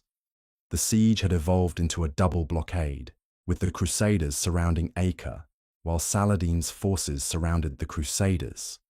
This complex situation created opportunities for neither side to achieve decisive victory through conventional means. The Christians could not take the city by storm, while the Muslims could not raise the siege without fighting through prepared positions that negated their advantages in mobility and archery. The result was a grinding war of attrition that consumed resources and lives while producing no clear strategic advantage for either side. The arrival of Philip Augustus in April 1191, followed by Richard in June, finally provided the siege with the leadership and resources necessary for success. The two kings brought not only fresh troops, but also the latest developments in siege technology, mangonels and trebuchets capable of battering down the strongest walls, engineers skilled in undermining fortifications, and the financial resources to sustain operations until victory was achieved. The final assault on Acre, launched in July 1191, succeeded through a combination of siege engines, mining operations, and direct assault that overwhelmed the defenders' ability to respond. The city's surrender on July 12th marked the first major Christian victory since Hattin and provided the crusade with a secure base for future operations. But the terms of surrender, which promised the lives of the garrison in exchange for the return of the true cross and the release of Christian prisoners, would soon become a source of controversy that revealed the growing divergence between Christian and Muslim concepts of honorable warfare. Saladin's inability to fulfill all the conditions of the surrender agreement, whether due to practical difficulties in locating the true cross or deliberate stalling, led to one of the most controversial episodes of the entire crusade. Richard's execution of nearly 3,000 Muslim prisoners in August 1191, carried out in full view of Saladin's army, shocked contemporary observers and has continued to generate debate among historians. The massacre demonstrated the Lionheart's ruthless pragmatism when military necessity conflicted with chivalric ideals, but it also eliminated any possibility of future negotiations and ensured that the war would continue with increased bitterness on both sides. The departure of Philip Augustus, shortly after Acre's fall, ostensibly due to illness, but actually motivated by growing friction with Richard and concerns about French domestic affairs, left the English king as the dominant Christian leader in the Holy Land. This development suited Richard's temperament and ambitions perfectly. He could now conduct operations according to his own strategic vision, without the need to accommodate allies whose objectives might differ from his own. The march south from Acre toward Jerusalem in August and September 1191 showcased Richard's tactical genius and his understanding of how to adapt traditional Crusader methods to the realities of warfare against Saladin's forces. Instead of the headlong charges that had characterized earlier expeditions, the English king developed a system of coordinated movement that protected his forces from the harassment tactics that had destroyed so many previous armies. The army advanced in carefully organized columns with heavy cavalry in the center, protected by infantry formations on the flanks. Crossbowmen provided covering fire against Muslim horse archers, while supply trains were positioned to minimize their vulnerability to raids. Most innovatively, Richard established a system of rotation that allowed tired units to be relieved without disrupting the overall formation, ensuring that his forces remained fresh and combat-ready throughout the long march. Saladin's response to this methodical advance revealed his own tactical sophistication and his deep understanding of Crusader psychology. Rather than attempting to prevent the Christian advance through pitched battle, where Richard's heavy cavalry might prove decisive, the Sultan sought to provoke the kind of undisciplined charge that had led to disaster at Hattin. Muslim forces conducted constant harassment, appearing suddenly to launch attacks and withdrawing before effective retaliation could be organized. The Battle of Arsuf on September 7, 1191, represented the culmination of this strategic duel between two of the greatest military minds of the medieval period. Saladin, recognizing that the steady Christian advance could not be stopped through harassment alone, committed his entire army to a pitched battle designed to break Richard's formations through overwhelming pressure. The Muslim forces, numbering perhaps 20,000 men, launched coordinated attacks against the Crusader columns from multiple directions, seeking to force the premature cavalry charge that had destroyed so many previous Christian armies. Richard's response demonstrated why he was considered the finest military tactician of his generation. Despite enormous pressure from his knights, who chafed under the constant missile fire and demanded permission to charge, the English king maintained strict discipline within his formations. The Hospitallers, positioned in the rearguard and bearing the brunt of the Muslim assault, sent repeated messages begging for permission to attack. But Richard continued to wait for the perfect moment when a coordinated charge could achieve maximum effect. The breakthrough came when Saladin's forces, encouraged by their apparent success in pinning down the Christian army, pressed their attacks too closely and lost the mobility that was their primary advantage. At precisely the right moment, Richard unleashed his heavy cavalry in a coordinated charge that shattered the Muslim formations and sent them streaming back across the coastal plain. The psychological impact was enormous. For the first time since Hattin, a major Muslim army had been decisively defeated in open battle. Yet Arsuf, while a tactical masterpiece, failed to achieve the strategic breakthrough that Richard needed to justify his enormous expenditure of resources and lives. Saladin's army, though defeated, was not destroyed. Within days, Muslim forces were again harassing Christian positions and threatening supply lines. The Sultan had learned that he could not defeat Richard in open battle, but he had also demonstrated that military defeat did not necessarily translate into political collapse when facing an enemy with secure bases and reliable support from the local population. The advance toward Jerusalem, resumed after the victory at Arsuf, soon revealed the fundamental dilemma that faced any Christian attempt to reconquer the Holy Land. The Crusader army could win battles and capture cities, but holding territory required resources and manpower that exceeded anything the European expeditions could provide. Each mile of advance stretched supply lines further and required additional troops for garrison duties, while Saladin's forces remained free to concentrate against whatever target offered the best opportunity for success. By January 1192, Richard's army had advanced to within 12 miles of Jerusalem, close enough that the towers and walls of the Holy City were visible from the Crusader camps. For many participants, this proximity to their ultimate goal seemed to justify all the hardships and casualties of the previous years. Jerusalem lay before them, apparently defensible only by the same Muslim forces they had already defeated at Arsuf. Yet Richard, with the cool calculation that marked all his military decisions, recognized that capturing the city would be easier than holding it. The logistical analysis was unforgiving. Jerusalem's position in the Judean hills made it difficult to supply from the coastal bases that provided the crusade with reinforcements and equipment. The city's large Muslim and Jewish populations could not be relied upon for support and might actively assist any relief army. Most critically, Saladin retained control of Damascus, Cairo, and the other major Muslim centers, giving him unlimited opportunities to besiege any Christian garrison left in Jerusalem, while the main Crusader army returned to Europe.